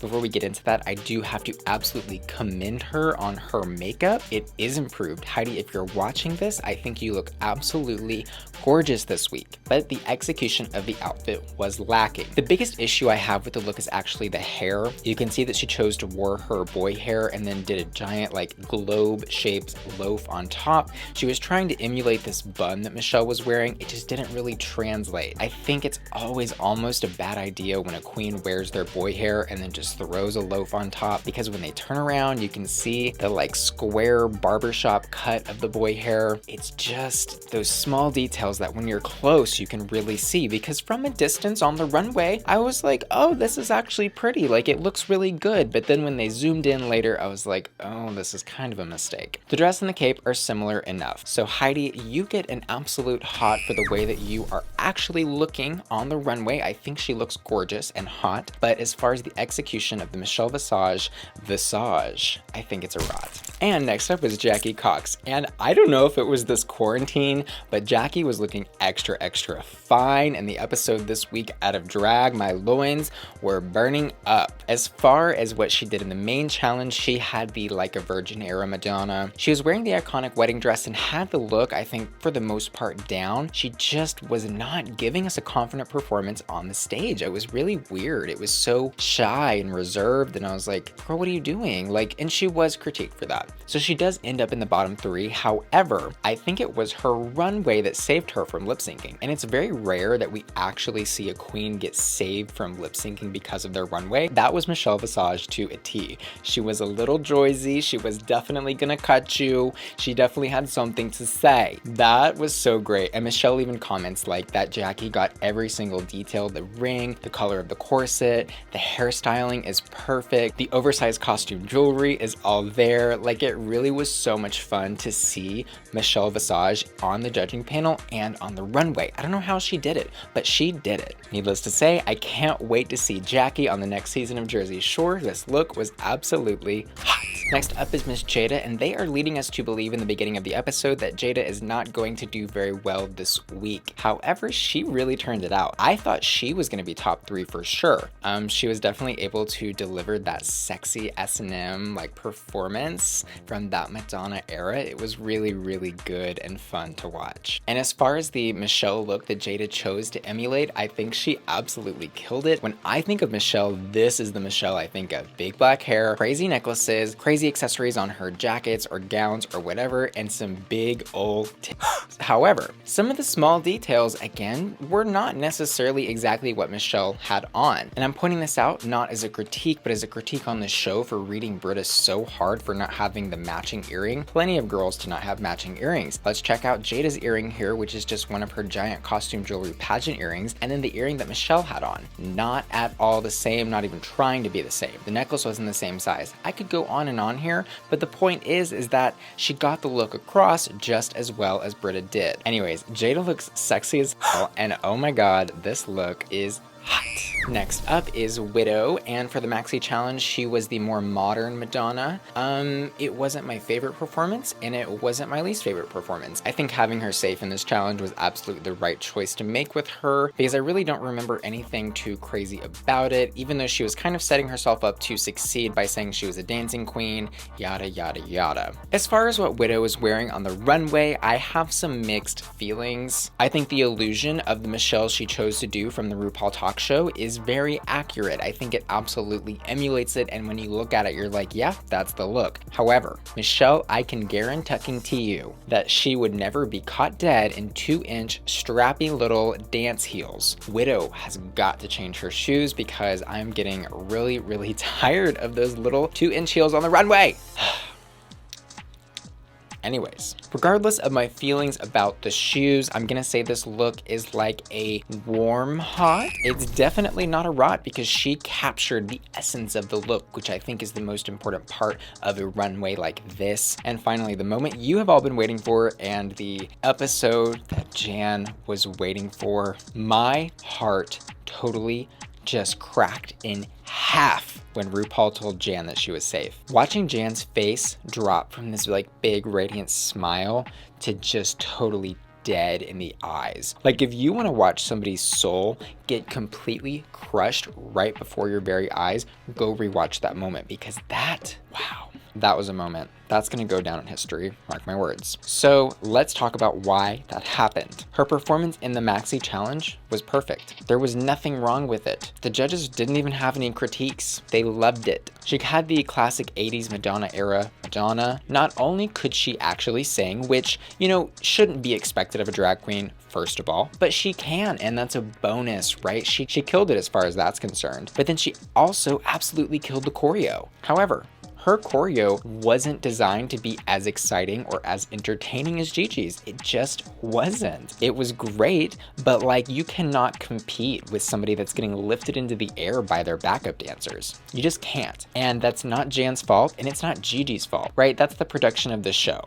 Jan is very clearly a fan favorite, and a lot of people are saying that she deserved the win. Did she? Let me know what you think. Put it in the comments below and let's talk about it. And as far as Jan's runway goes, I think it may have been my favorite, but stay tuned for my hottest hot. This is classic Michelle. This is classic Michelle from the current era as well. This is her in her Glamazonian Airways look. She's got the pink flight attendant fascinator. She has the cheetah leopard print ascot. Everything is just perfect. She's even carrying a little suitcase down the runway. She said, I'm gonna do the look, but I'm also gonna do the look and then get an extra little notch on the belt with it too. I think this look is totally hot. Jan wanted this win so bad, and we all want Jan to have a win too, am I right? I mean, who doesn't love Jan? She is killing this season. However, she hasn't had a win yet, and Gigi's had 3. I think this should have been an instance of the girls splitting the win. I think this would have been a perfect opportunity for something like that to happen. I don't know why they didn't do that here, because this absolutely would have fit the case for that to happen. Anyways. So every week I ask my patrons to vote on their hottest hot for the runway, and this week they have chosen Jan. And for me personally, I think Jan had the hottest runway this week. I think she absolutely killed it. If you would like to get in on the voting for the hottest hot every week, you can join my Patreon. The link to do so is in the description of this video. So I would again like to thank my generous patrons for making these videos possible, and give a special shout out to Curtis, Derek, Kenzie B, Maya, Seek, Timotheus S, Veronica B, Drew, and Sunshine. And a special shout out to my Venmo supporters, Lauren H and Gary M. Thank you so much for watching this video. I will see you next week. Love you. Bye. Hi, ugly. It's me, Bussy, and welcome back to Hot or Rat. Today, we're reviewing episode 8 of RuPaul's Drag Race Season 12. I heard there was a robbery, so I got here as quick as I could. This week's main challenge was infomercial, and the runway category was Black Wedding. Before we get started, I'd like to say thank you to my generous patrons. Now, let's get into it. First up is Jackie Cox. So before I start getting into the nitty-gritty details of her outfit, I want to say, first up, flat out, she looks absolutely gorgeous. Her makeup and hair, absolutely amazing. The gown itself is gorgeous. However, do I think it's super elevated? Not necessarily. I think it looks like sort of your average wedding dress, but just in a black color. By itself, out of the context of a black wedding runway, this might even be a little bit edgy. However, she kind of just went for the bare minimum and failed to really tell us a story about what her character was going through. In addition to that, I think the cut of the gown, the shoes that she chose, and then the jewelry actually aged her character a little bit. I think she looks like a bride in her 40s instead of her late 20s or early 30s. When you're comparing this to the other contestants on the runway tonight, everybody looked so gorgeous. And this gown just wasn't a super standout, but it certainly was not a rot. I think she looks hot, and this is a very good runway. Now, moving into her main challenge, I think she absolutely excelled. Her personality was perfect for this challenge. She was selling merkins with the theme of I Dream of Jeannie, which was just a really fun and very character appropriate place for her to take a challenge like this. Like, there was very clearly set up a joke, wait for the laughter. Set up a joke, wait for the laughter. She knew what she was doing. Her timing was right. The product was funny. And overall, I think her product was very hot. Next up is Simply Jan. God, I'm like scared to even talk about this because I feel like the Jandom is just going to come after me with pitchforks, torches, and throw me in the cellar. I do love Jan, okay? I think that she had an excellent run in RuPaul's Drag Race. Do I think she deserved more? Yes. Do I think that she did deserve to go home tonight? Maybe. Let's talk about it. As for her runway, I was gooped, I was gagged. This was in my top 3 of personal favorite looks. I will reveal my hottest hot at the end of the video. I don't think that there's anything that she could have done better with this dress besides leaving off the I don't on the back of the gown. I just think such an elegant and refined and gorgeously cut dress did not need the campy words in the back. I think it didn't help achieve anything extra with the look, and in fact, I think it actually detracted just a little bit for it. But throwing that aside, absolutely breathtaking on the runway. I have to agree with the judges. Like, this is the most gorgeous that Jan has ever looked. The feathers coming off the front of the dress, giving this like drama and opulence with that really beautiful purple and black smoky eye and the black roses and the gloves. I mean, ugh. Perfect. Perfection. Everything is so gorgeous and so hot on this look. Now, as for what Jan did in the main challenge, it was so painful to sit there and watch her fall so flat. It's no secret that not only did she want to win this challenge, the last challenge, every single challenge before this, she wanted that crown more than any other person I have ever seen on Drag Race, but unfortunately I think that was her downfall. I think the super eager beaver personality wasn't like coming across as positive to the judges. I think they were seeing that and kind of receiving it negatively. And it is a little bit tiresome, but if you can like look past all of that, like I'm a goody two shoes and I'm gonna try to do everything to please you and be perfect, I think that Jan is such a lovable and amazing character. Her main challenge performance, obviously a rot. So she does end up in the bottom, lip syncing against Widow. That lip sync, I think, is gonna go down as one of the best. I'm so glad that we're finally to the girls in the competition that want it more than anything because the lip syncs are starting to show it. Widow, I think it was Crystal that said this, that like Chaka Khan's spirit possessed her in that lip sync through the fire. I felt it. It was just powerful. Jan again proved that she wanted this more than anybody in the room. However, again, that was her downfall. She just did too much. Like, this wasn't a song that called for a million cartwheels and somersaults and show tune dance moves and all this insanity all over the stage. It was too much. It was way too much. Was it fun to watch? Yes. But did it fit the song? No. It just felt a bit desperate and not as authentic and beautiful to watch as Widow lip syncing that song. So unfortunately, Jan does sashay away. Next up is Jaida Essence Hall. She looks gorgeous as always. I mean, never fails to do that. Ever. As for what she's actually wearing, I feel similarly to this as I felt about Jackie's. It just kind of looks like a normal wedding dress, but in black. Does she look beautiful and elegant in it and gorgeous? Yes. I do love the black veil that Jaida had. Like, she really stuck through with the theme from head to toe. I love the train on the dress. Everything about it is very regal. The way she carries herself is super fun. She even throws the flowers at the end of the runway. Hot, hot, hot on that runway tonight, Jaida. Wow. As for her performance in the main challenge, I was so happy to see a new side of Jaida. Like the judges said, it's like peeling back an onion. I was shocked because we didn't really get a whole lot of comedy from her before, but this time she actually was able to write, set up, and knock down some jokes. Her product was the Luxurituck. I think is a great name for a product like this. She immediately opens her skit by calling herself the terrible actress from Grey's Anatomy, acknowledging that she didn't do well in the past. And I think that's the perfect way to start a skit or a comedy set, is like make a joke about yourself first, and then you can make jokes about other people. So she humbles herself immediately and then like just starts ripping with the jokes. Gets snatched from the front to the back. Luxurituck. Her performance in this was hot, and I think her placement was well deserved in this challenge. So next up is Gigi Goode, and I think the competition is actually starting to get to her, but not in the way that it is Widow, where it's like making her feel like she can't compete.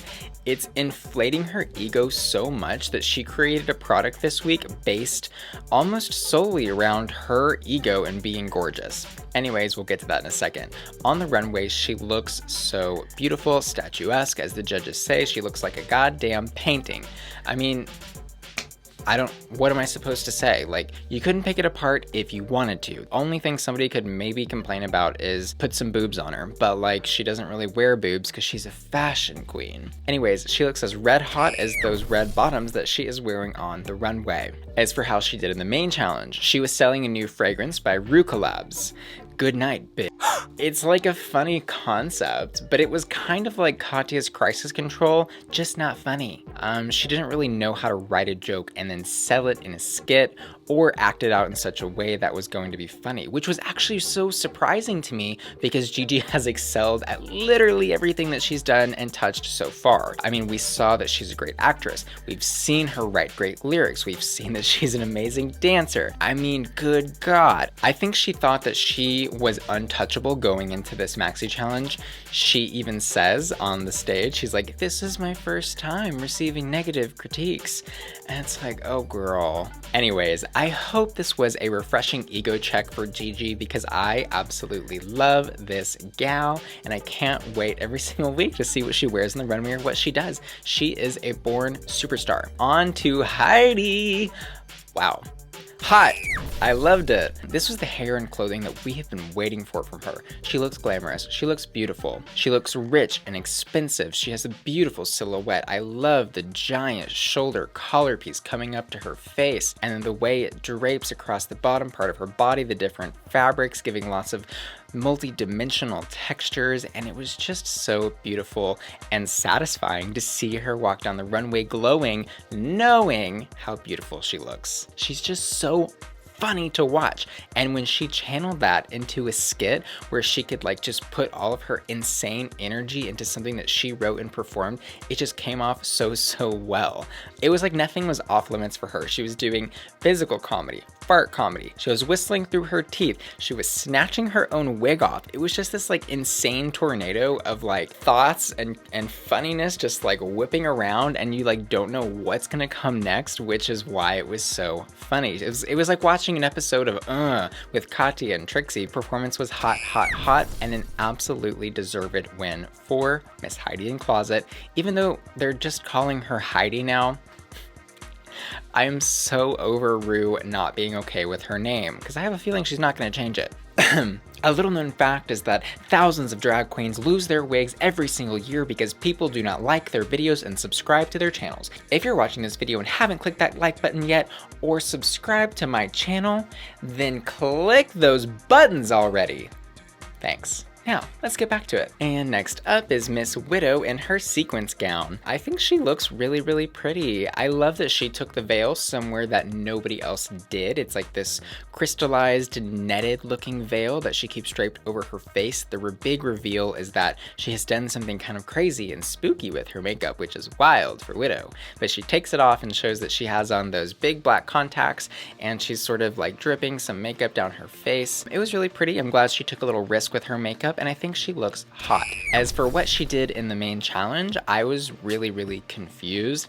I was asking as many questions to myself as she asked us to start the skit. It was like, wait, what is going on? What are you selling? Which I don't even know if I'm pronouncing it right, but I think she was calling it throat-ay, and it's like a throat numbing spray with like wink wink abs. Yeah, I mean, thank you. Yeah, you didn't have to say it even. Like it would have been funnier if you didn't even allude to that, because like that's the very obvious thing. So in the main stage, Rue asks everybody who should go home, and Widow has learned her lesson. She shows Rue that she has that confidence. She's not gonna say, me, myself, oh, I messed up, but she's gonna pick somebody else out as the weaker link and kick them right out of the way. She ends up in the bottom, and she absolutely murders that lip sync. Some people online are saying, was this maybe a case for a double Shantae? I kind of don't think so. And it's not because I dislike Jan. Y'all know I love her. Please do not take us there. It's just Jan's energy wasn't right. Congratulations, Widow, on that amazing performance. And I hope she has really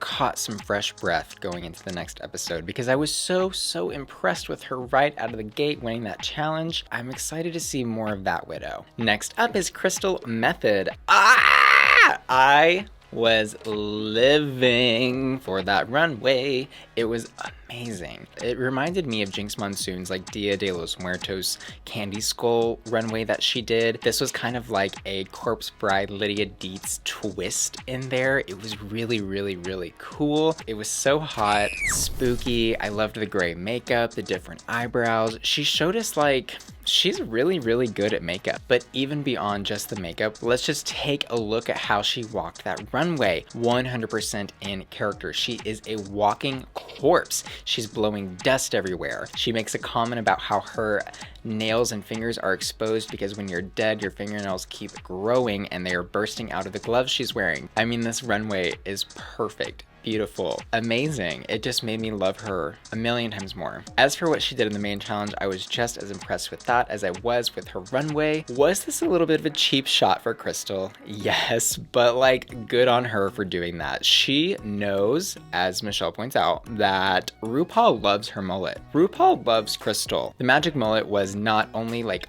on brand, it was just really, really fun. I absolutely loved it, and I thought it was hot. So truthfully, I was so thrilled with this week's runway. As a cast, season 12 killed it. They did that. Every single girl brought it this week. There was not a single rot in the bunch. Anyways, every week I ask my loving community of patrons who they thought the hottest hot was on the runway. And this week they have chosen Crystal. As for my personal hottest hot, I think you may already know, but I have chosen Crystal Methyd. It was just so refreshing to get so much life from a corpse. So again, I'd like to give a very special thank you to all of my patrons for their continued support of my channel. It means so much. And a special shout out to Christopher S., Curtis, Derek, Joseph, Kenzie B, Matthew B, Maya and Anya, Seek, Shannon D, Timotheus S, Veronica B, Drew, and of course, Sunshine. If you would like to join my Patreon, you can do so for as little as $1. The link to do so is in the description of this video. So I'd also like to thank everyone that has been tipping me on Venmo. Your support is amazing.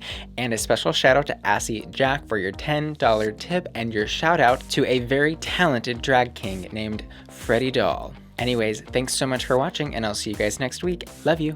Bye. Hi, ugly. It's me, Bussy, and welcome back to Hot or Rat. And today, we'll be reviewing episode 9 from RuPaul's Drag Race Season 12. This week's runway theme was Promo Shot 2.0. I mean, stars and stripes forever. And the Maxi Challenge was Choices 2020. Tatiana is shaking. First up on the runway is Crystal Methyd.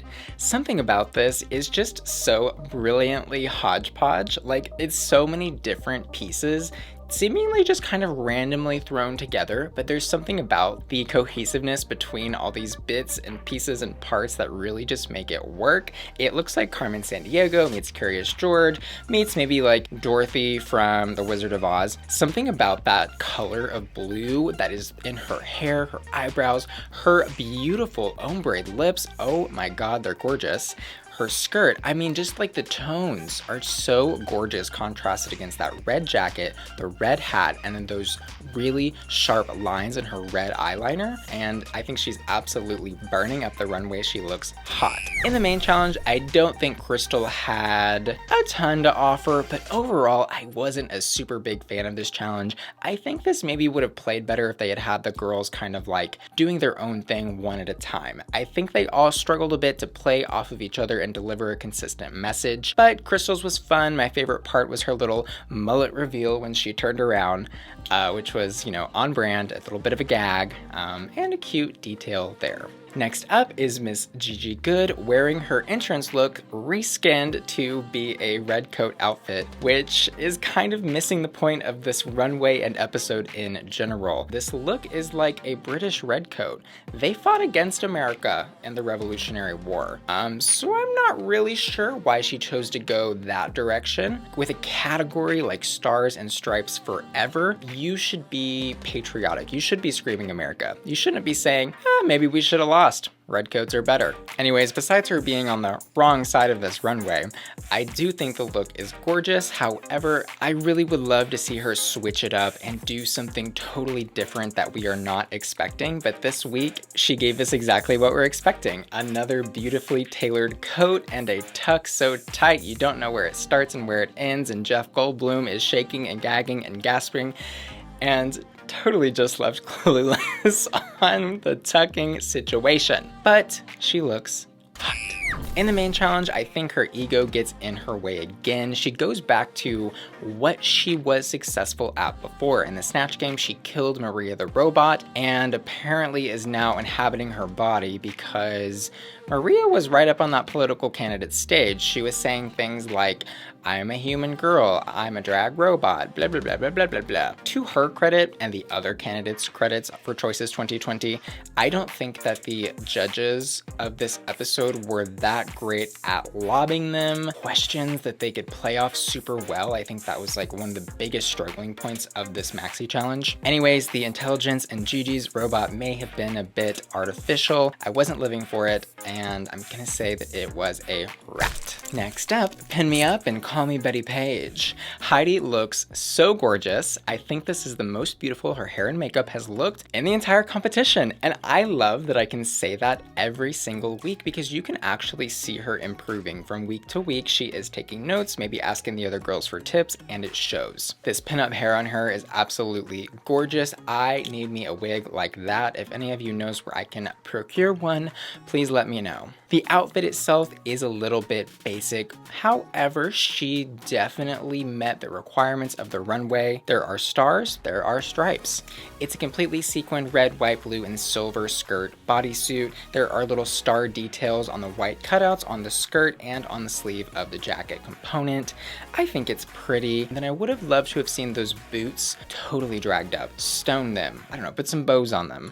Put some stripes on them. I don't know, do something. They're just kind of those like typical red hooker boots that everybody has in their closet. Here they are. Anyways, point is, everybody's got a pair. Do something different with yours. It's not necessarily making freedom ring, and I'm not banging on the Liberty Bell for more, but it's hot for that hair and makeup alone. In the main challenge, she places top 2.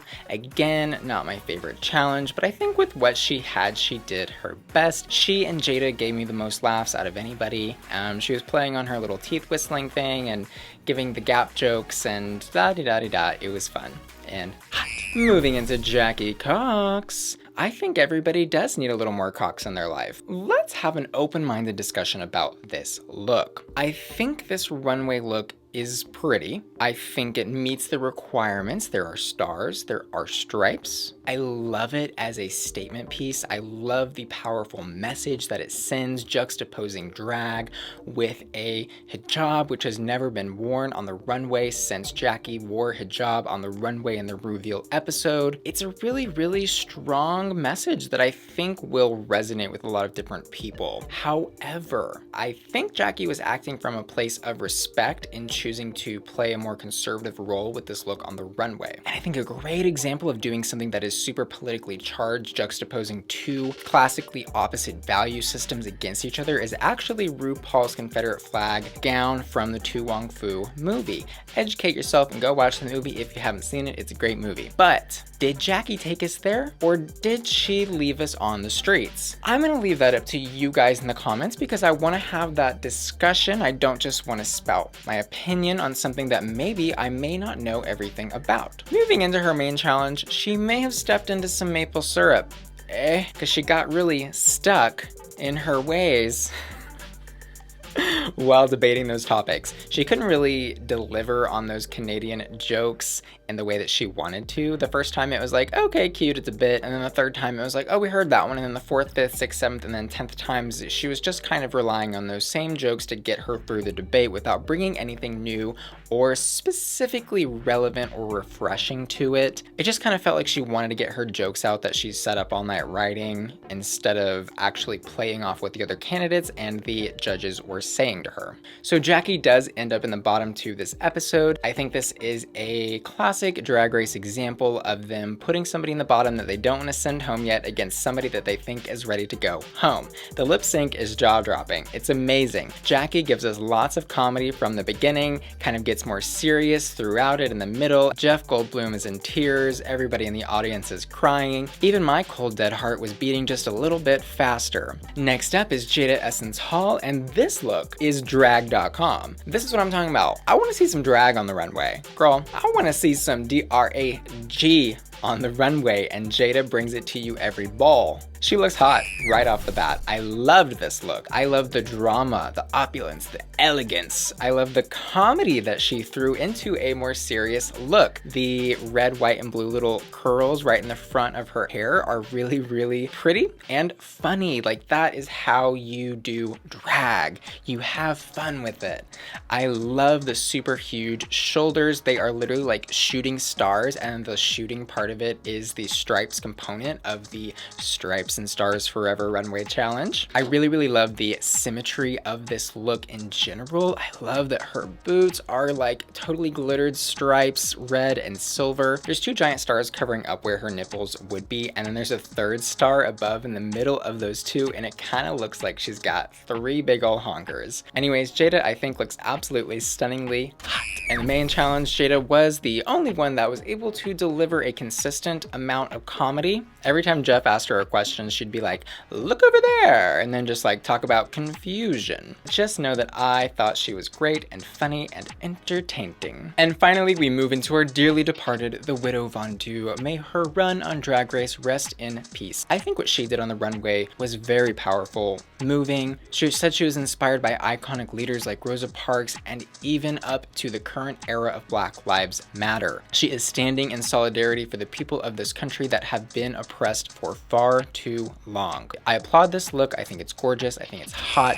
The giant 3 stars giving us some camp and comedy. She is doing drag. She does end up in the bottom 2 because her maxi challenge performance was just a little too serious, and as RuPaul always says, how are you going to make it funny? Her lip sync, she again failed to make it funny. I think she was really caught up with herself. I think she just let the competition really get in her head and just eat up her thoughts. That inner saboteur was coming through. Your lip sync was sickening, although it was not dynamic in the way that Jackie's was. I think that is the reason that Jackie was able to secure the win for this lip sync, but I do think that Widow put up an amazing fight. Again, these lip syncs, they really have been good. Like, these girls want to be in this competition. They want to win, and they are showing us that. Love it. Anyways, every week I ask my patrons to vote on their hottest hot of the runway. This week they have voted for Crystal. And as for me personally, I am voting Miss Jaida Essence Hall my hottest hot. I love the drag, I love the drama, and I love the comedy. And again, thank you to all of my generous patrons for making my channel possible. And a special shout out to Christopher, Curtis, Derek, Joseph, Kinsey, Matthew, Maxwell, Maya and Anya, Rick, Seek, Shannon, Timotheus, Veronica, Drew, and Sunshine. If you would like to join my Patreon, you can do so for as little as $1, and the link to do so is in the description of this video, right next to that link for you to check out Philo. Anyways, thank you so much for watching. Love you. Bye. Hi, Ugly. It's me, Bussy, and welcome back to Hot or Rat.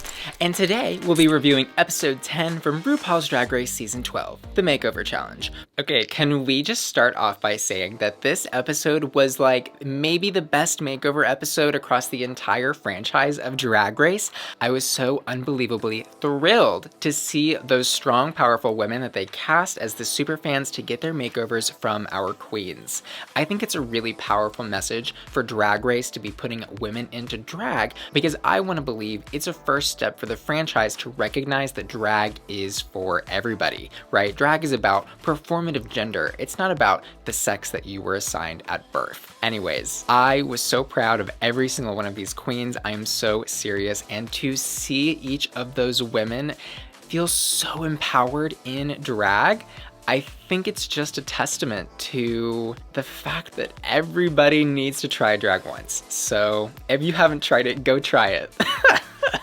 Anyways, while I was absolutely thrilled with everybody's look this week, let's dig just a little bit deeper. First up, we'll be talking about Crystal and Opal Methyd. So Crystal said that one of her inspirations for these looks was Bert and Ernie. I totally get that, but it's like if Bert and Ernie were like on an acid trip and they were lesbians. It's amazing. I don't think anybody else has ever taken the makeover challenge to this place. To not only say, I'm going to give you a makeover and give you a signature Crystal Methyd mug, which she did, but I'm going to also put us into characters. And that's like also the signature type of drag that Crystal does, right? She kind of does these like costuming, your very like stage performance looks. Let's think back to her Corpse Bride and Devil look from the very first episode. So not only are these looks super, super on brand for Crystal, but I thought that they were executed super, super well. The colors in both of their outfits are just reminiscent of that Sesame Street vibe. I love that Crystal is also doing like gender breaking drag. She has kept the signature like bulky costume jewelry that she wears with most of her looks over her gloves and in the necklaces.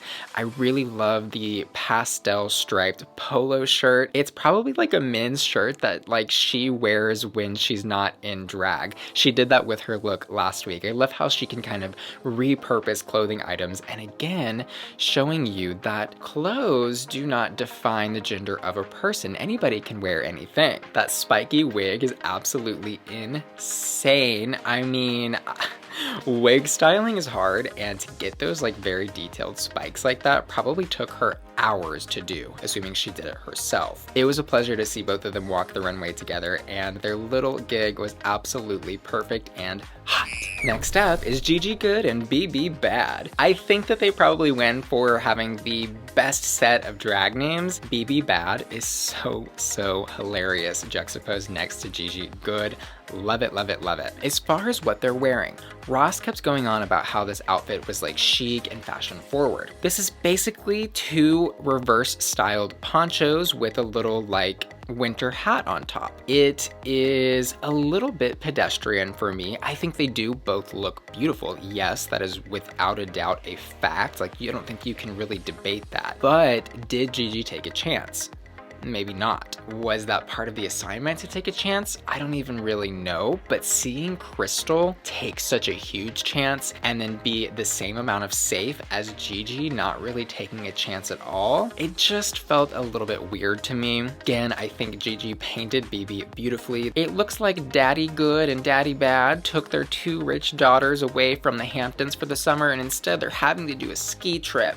Oh, but instead of skiing, they're like off in the shopping district eccentric buying more Louis and Chanel. I like the subtle details of Gigi wearing white heels, BB Bad wearing black heels, and then their ponchos are reversed in color. I think this would have been a perfect look to do a reveal in. Imagine if they had just ripped off those ponchos to reveal like a really chic cocktail dress underneath, right? They're coming in from the snow to go get some cocktails in the ski lounge. I don't know, I'm just building up this fantasy in my head and I'm really enjoying where it's taking me. But overall, this is a hot look. It's just not my favorite of the bunch. I wish Gigi had done a little bit more, but that is something that I think a lot of us find ourselves watching Gigi on the runway and thinking. Next up is Heidi Aphrodite, I guess is her name this week. We're keeping up the trend of renaming her every single week, and Miss Honey Almighty. So as the show did applaud Honey for really strutting her stuff on that runway, feeling her gigs, and feeling empowered on the runway, I think we do have to take a deeper look at these outfits. I believe that there was something going on with Heidi not necessarily being able to use the outfits that she had planned to use. That's what she is saying on her Instagram. I really wish, as Ru critiqued her, that she had spent more time on these looks. Heidi does say that she can sew, and if you can sew, then you can turn something out. I think that this just represents a very low effort on Heidi's part. She says that she got Honey's dress from another contestant on the show. I wonder who it was. But I don't think that's an excuse for not delivering a matching makeover. Seeing the two,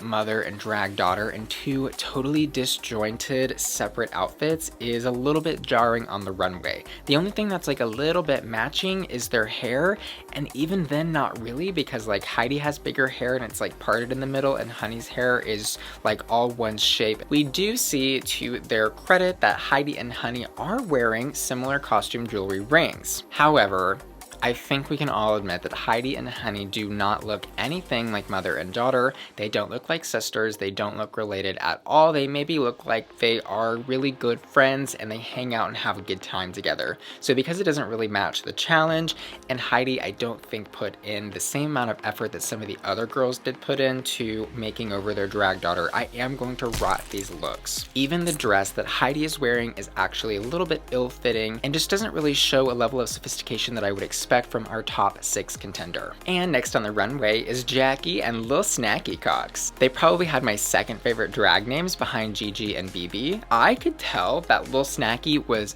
feeling herself on the runway and in the lip sync that she did. She was doing death drops. She was giving us some little Paris is burning, voguing the house down moments on the runway. I was really loving that she had that big, giant, beautiful hair on. She looked almost kind of like Miss Vanjie. Not totally sure what happened there. You can tell that the outfits are related. The thing is though, I'm not necessarily like overwhelmed by this look. Like it just looks a little bit like something is off about the way the jumpsuit fits Jackie.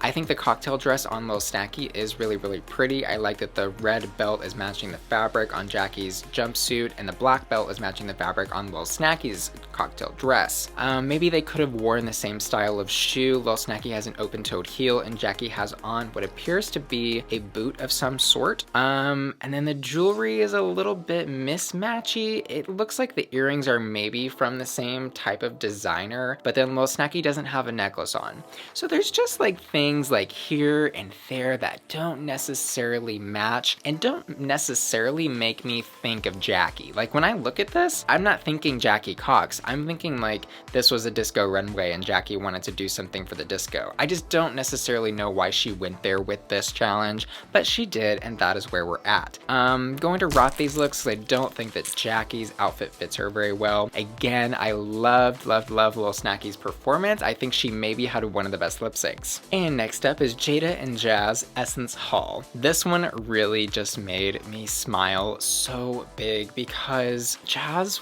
you could tell, was just totally feeling her fantasy. I mean, God, and the makeup. I'm shook. The fact that she had time to paint Jazz's face like that and then go paint her own face like that? Good God, that woman knows how to use a makeup brush. Like, holy I can't get over it. I think it was Michelle that said plastic surgery by makeup, and yeah. Jaida put some strong contour on Jazz. She whittled down her nose. She cut a giant crease. The eyebrow is higher than the natural female eyebrow. It's gorgeous. Jazz looks like a radiant, beautiful, gorgeous drag queen on that runway, and they absolutely do match from head to toe. Jazz is wearing those like big signature earrings that Jaida is always wearing, and it looks like maybe they have on the same pair. Jaida used the same fabric to construct these two looks, and this is interesting because I think Jaida maybe gave herself a more youthful look and then gave her drag daughter an older look. This isn't necessarily a read, I'm just saying that maybe it looks more like Jazz as the drag mother and Jaida's the drag daughter, but I guess you don't really want to be outshined by the person you're making over. The red giraffe print was a really smart choice because red is a striking color that really brings your eye to that fabric, and the red feather boa was really beautiful. It looks like maybe they're going out for a night in Vegas, they're gonna hit the slots and then hit the stage right after. This is absolutely hot, it's gorgeous. And as far as makeup goes, Jaida definitely did the best. However, this wasn't my favorite makeover. So every week I ask my patrons to vote for their hottest hot, and this week they have chosen Crystal. As for me personally, Crystal and Opal Methyd were definitely my hottest hots. I definitely could see why they gave the win to Jaida's makeover because it really was a full drag look, but I kind of think that Crystal was robbed a little bit here. Nobody else really did what Crystal did in the way that she did it. Like, fight me on that. But I think we're at the point in the competition where the judges are kind of choosing or already have chosen their winners, and I don't think that they expected Crystal to be consistently doing better in the competition. I think they wanted to even out the wins between Gigi and Jaida to make it seem more like those two are going to be our final contenders, which, like, if you look at the run of their performance in the show in general, I think that does make sense. However, Crystal, she is on an upward trend. They just need to be giving her those wins. And the bottom two this week was no surprise. They were the two looks that I rotted, Miss Heidi and Jackie. The lip sync was absolutely jaw-dropping. I posted my reaction video to the lip sync. Go check that out. Honestly, what a great episode for a double Shantae. You stay. I think it was very deserved. I was laughing at both of them. They both absolutely killed it. And honestly, it just isn't any fun to send somebody home on an episode about empowerment and love and like spreading the word of drag. So I'm so happy with the decision and everything that happened this episode. Congratulations to all the girls. It was a really, really beautiful episode. Thank you to my generous patrons that make Bussy Queen possible. I'd also like to give a special shout out to the patrons that are subscribed at my hot tier. Christopher, Curtis, Derek, Jenny, Joseph, Kenzie, Matthew, Maxwell, Maya and Anya, Rick, Shannon, Sean, Timotheus, Veronica, Drew, and Sunshine. Thank you guys for watching, and if you're interested in joining my Patreon, you can do so for as little as $1. The link to do so is in the description of this video, right next to that link for you to check out Philo. I also want to give a special shout out to Sean, James, and Lauren for the tips on Venmo. See you next time. Love you. Bye. Hi, Ugly. It's me, Bussy.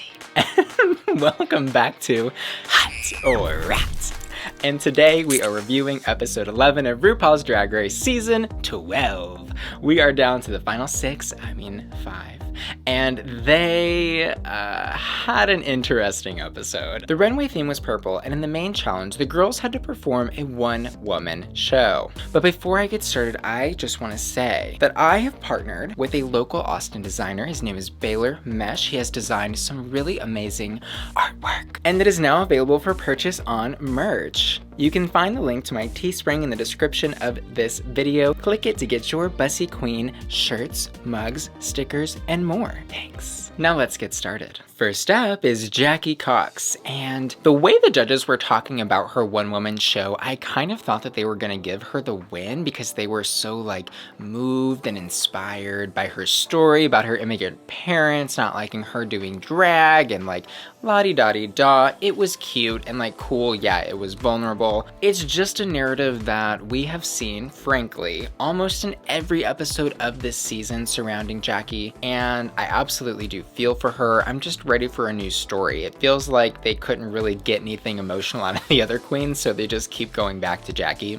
Her one-woman show, I wasn't sure if I was supposed to be inspired or laugh, which I guess was kind of cool. It was almost like a slightly funny TED Talk, but extremely personal and also kind of relatable. Overall, I would say her one-woman show was a hot. As for what she wore on the runway, I was not tripping over this look. Ooh, this was like Monique Hart's look from her makeover episode, but if she took Molly and had a really, really bad trip. It's, as the judges said, a little bit craft story. It just looks a little bit mismatched, and maybe like she didn't quite spend enough time putting everything together, but then there also is something about that that's kind of fun. It just maybe wasn't quite ready for the runway. For example, if we zoom in on something on the outfit, like the eye that's in the center of her costume, we see that the sequins making the iris and the pupil are not quite like a super symmetrical circle, and then there's some random bedazzled pieces in the very center, and then the eyelash looks a little bit messy. It just looks very, you know, arts and crafts store. However, I think it was really, really fun to finally see Jackie take a chance and do something really crazy that I never in a million years would have thought I would see Jackie Cox wearing that walking down the runway. So I'm gonna give her chance taking a hot, although I think her monster is a little bit rot. Fire up the mystery van. The gang's all here.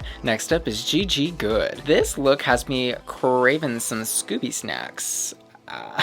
She looks great. The costume is really fun. Again, like for the millionth time, like I could complain that she's just basically wearing a tailored coat on the runway, but she did absolutely execute it flawlessly. There's a campiness and a funness to it. The oversized button, the oversized belt. She really made everything larger than life on this look. The sleeves are extra poofy. You know, she looks like a walking cartoon, and I think she did a really great job at executing that fantasy. The green tights were a really nice touch. I think it would have been fun to see her maybe do something a little bit different with her makeup maybe, but I know the first thing on Gigi's mind anytime she does anything is like, how can I be the most prettiest version of myself? But I think that could possibly be her downfall at some points. This look for me is going to be a hot. As for her one-woman show, was it burning me up in hell or just in Detroit? I died laughing at the very last line of her one-woman show that was the funniest part of her entire little gig that she did. There were some laughs here and there. Overall, it was just kind of an but yeah, she was safe.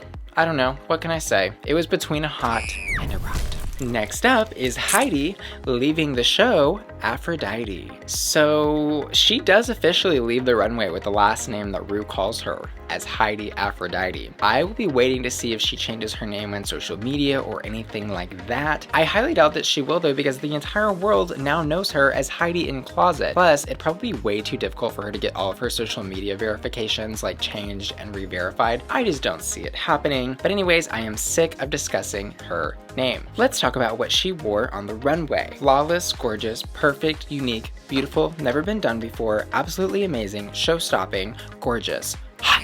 I know for the past few weeks I have said this is the best she looks. This is the best that she has looked. This truly is the best that she has looked on the runway. This is a really great pinnacle for her to exit the show on. Walking the runway like that, lip syncing in this gown, she looked really, really beautiful. Pageant gown with a bit of a train. There's lots of rhinestones and lace over a mesh fabric that you can see on the sleeves, giving some nude illusion qualities to the gown. The necklace that she's wearing is not my favorite. I think maybe she could have actually just not worn the necklace because the cut of the dress is so high. I like the piece in the hair, the little flower accessory that she's wearing, bringing all those purple colors together. As for what she did in the one-woman show, I think there were maybe too many women in her one-woman show. I got really lost and confused as she would switch from character to character, and I was laughing, but for the wrong reasons. More like, what the hell is going on here? Like, I don't know what just happened, who she's talking as, or why she's saying what she's saying. It definitely was a rot, and I can definitely understand why the judges put her in the bottom, which ultimately led to her elimination because it was her 4th time in the bottom. Frankly, it was time for her to go, as much as I do absolutely love her. Before we go any further, I just want to say thank you so much for watching this video, and to remind you that if you haven't clicked that subscribe button, you need to do so. I'll be reviewing the entire season of All Stars 5, and I don't want you to miss anything. Now let's get back to it. Next up is Jaida Essence. She looks gorgeous. Nothing new there. But Jaida looks gorgeous every week in the way that I wish Gigi would. Gigi looks gorgeous in a way that we always expect her to. We always expect the same silhouette and the same exact thing. Jaida, we know she's going to be pretty, but we don't always know what she's going to be wearing. This is really, really beautiful. I love the hat that she has on. Just that little asymmetrical tilt to the side is really perfect. I maybe would have liked to have seen one of her arms cut out to match that asymmetric part of the hat. That could have been a cute detail on the look, but it is an absolute hot and it's gorgeous. And I think the shoulder pads are really nice. They make her look powerful. And I'm not totally sure what's going on with one of her eyes. It looks like she has some mascara dripping down from her eyelid. Maybe she got a bit sad over on that side of her face. But overall, she looks very, very pretty and very hot. As for Jaida's one-woman show, I definitely was not pissing myself laughing. Basically, the entire skit that she was doing was based around the final bit of the story where I guess some people thought that she had peed on herself, so they asked for air freshener, but it turns out it was because other people smelled like hot dogs. Okay. It was just a really bizarre thing to tell on a stage because we're trying to like keep up with her, and it's also unfortunately was the last act after somebody's almost 20-minute performance evidently. Jaida is at the very end, and I think she is personally exhausted, the audience is exhausted, the judges are exhausted, everyone is totally over it. And then she goes on this long tirade about peeing on somebody because she was judging a pageant, and it just really didn't like come across as funny. I don't know if it was her delivery, the story, the fact that there were just no jokes in the entire thing until like the very end. It was weird, and it was as rotted as I'm sure that the people eating chili hot dogs smelled like. And finally, why don't you come around and fill me up sometime? We have Crystal Methyd. I thought her one-woman show was really great. This is a very deserved win for Crystal. Finally! Jesus, I mean, we've gone 11 episodes and she hasn't won. This is basically a robbery. She should have actually won last week, in my opinion, though I thought, you know, I don't want to take any credit away from Jaida, but Crystal really turned out that makeover. Crystal's one-woman show was funny, unique, unexpected. Crystal's fill was reminding me a lot of Richard Simmons, those like really bizarre workout video things that he did. I loved a little cat, you know, dance moves that Crystal was doing up there as Phil. And I think Crystal was the only one that was able to consistently sell something funny. Even though a lot of the other queens were really trying to bring punchlines and tell a joke, Crystal was the only one that consistently did it. Like every couple seconds she had something else funny happening. Her workout was absolutely hot. As for what she wore on the runway, I think this was a much better interpretation of the purple people eater type of thing that Jackie tried to accomplish. She almost looks like a mutated purple cow that is mixed with a gremlin or something. It's really, really wild. There are tons of different little almost like napkin-sized pieces of purple, dark purple, and light purple fabric all just mixed in together to create this really cool textured outfit that moves as she walks and twists. It's really fun. She has on some like campy gloves and ears to complete the monstrous illusion of this look. The gloves have little claws on them, and she has exaggerated her makeup here to look even more monstrous. You can see that she's added some really dark contour color to the tip of her nose to carve out those giant nostrils, making her look really, really beastly. It's crazy and absolutely hot. And I think at this point, if we don't see Crystal in the top 4, we are going to all collectively riot. I don't think there is anything that she could do wrong at this point in the competition. She has been on an upward trend since like, I don't know, the middle of the season, and finally has secured a win, and I am so thrilled for her. Overall, I think the purple runway was very hot, and I think these looks really represent this like wide variety of queens that we have in the top 6. I love that we have these sort of campy comedy queens, pageant queens, and then serious fashion queens that just look absolutely perfect every time they touch the runway. I don't know, I think it really could go a lot of different ways, and I think it'll be fun to see what happens. And every week I ask my patrons to vote for their hottest hot. This week they have chosen Crystal. As for me, my personal hottest hot goes to Jaida. As always, I'd like to say thank you to my generous patrons for making Bussy Queen possible, and give a special shout out to Curtis, Derek, Jenny, Kenzie, Matthew, Maxwell, Rick, Shannon, Sean, Timotheus, Veronica, Drew, and Sunshine. If you would like to support me, you can buy my merch, or you can join my Patreon for as little as $1, and the link to do so is in the description of this video right next to that merch. Thanks so much for watching. Love you. Bye. Buy my merch. It's me, Bussy, and welcome back to Hot or Rat. And today we're reviewing episode 12 of RuPaul's Drag Race Season 12. But before we get started, I do want to say thank you so much to my generous patrons for making Bussy Queen possible, and to also remind you that I have just launched brand new merch. The link to purchase it is in the description of this video. Let's get into the looks, of which we will be discussing the look from the main challenge as well as the runway eleganza extravaganza. First up is Miss Gigi Goode, and I have to be honest, it's been a couple weeks since I have felt the feelings that I felt tonight watching Gigi on my screen. Perfection. Perfection, total perfection. Gigi had a really interesting run in the competition where she peaked really early. She got her wins out of the way. She won the Snatch game, and then of course, controversially, she won the Rusical. So she had this huge tidal wave of success in the beginning, and then of course we got to see the fans sort of revolt against her because she stole Jan's spot in that win. But tonight, this was a Gigi on fire. The second that I saw her come out and do her Vegas performance in that all red, like felt chaps with the heart in the front and that red hair, oh my God. I am not joking. Head to toe, stunning. Stunning, absolutely hot. As far as what she wore on the runway, I gasped when she walked out. I knew the second her little pink sparkly heel touched that runway, I was like, oh my God, 80s prom, but make it like super quirky and high fashion. This was a really great moment for Gigi. This is everything that I think she wants to be and strives to be. She really, really told a full story in this look. It was not only a great fun costume, but it was also really, really fashionable, right? Baby blue satin fabric. She's wearing pieces from like a male look and a female look. It's a beautiful gown, but it also has like the cummerbund, and then that little blousey moment with all of the ruffles right on the chest is really, really gorgeous. The shoulder pads, the looseness in the sleeves contrasting like how tight it fits around her waist and down her legs. The little train that it has, it's so, so beautiful. Like, I love that she didn't just want to leave us on a fashion note. She wanted to leave us on a I can do it all note, and I think this does really show that super, super well.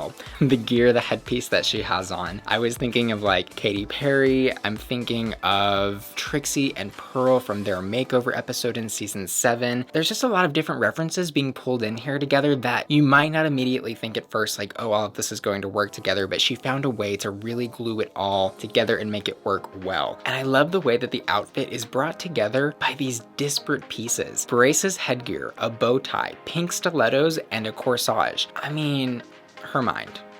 Where is it? How can I talk to it? I need to soak it up. I don't think I could gush about this look enough. And that fiery orange reddish hair is just a beautiful contrast to this baby blue gown tuxedo thing that she has constructed. And it is gorgeous. I don't think I've ever seen anything like this touch the runway. And that is not the first time that I will say this tonight. This look is undoubtedly hot. Gigi, of course, did deservedly win this episode and was the first one called out as safe. Next up is Crystal Methyd, and I don't think that we have seen a better underdog story on Drag Race than Crystal's in a long, long, long time, and I'm so proud to see it. Watching her come onto the screen in episode 1, that crazy green clown look, I was like, okay, this bitch is crazy.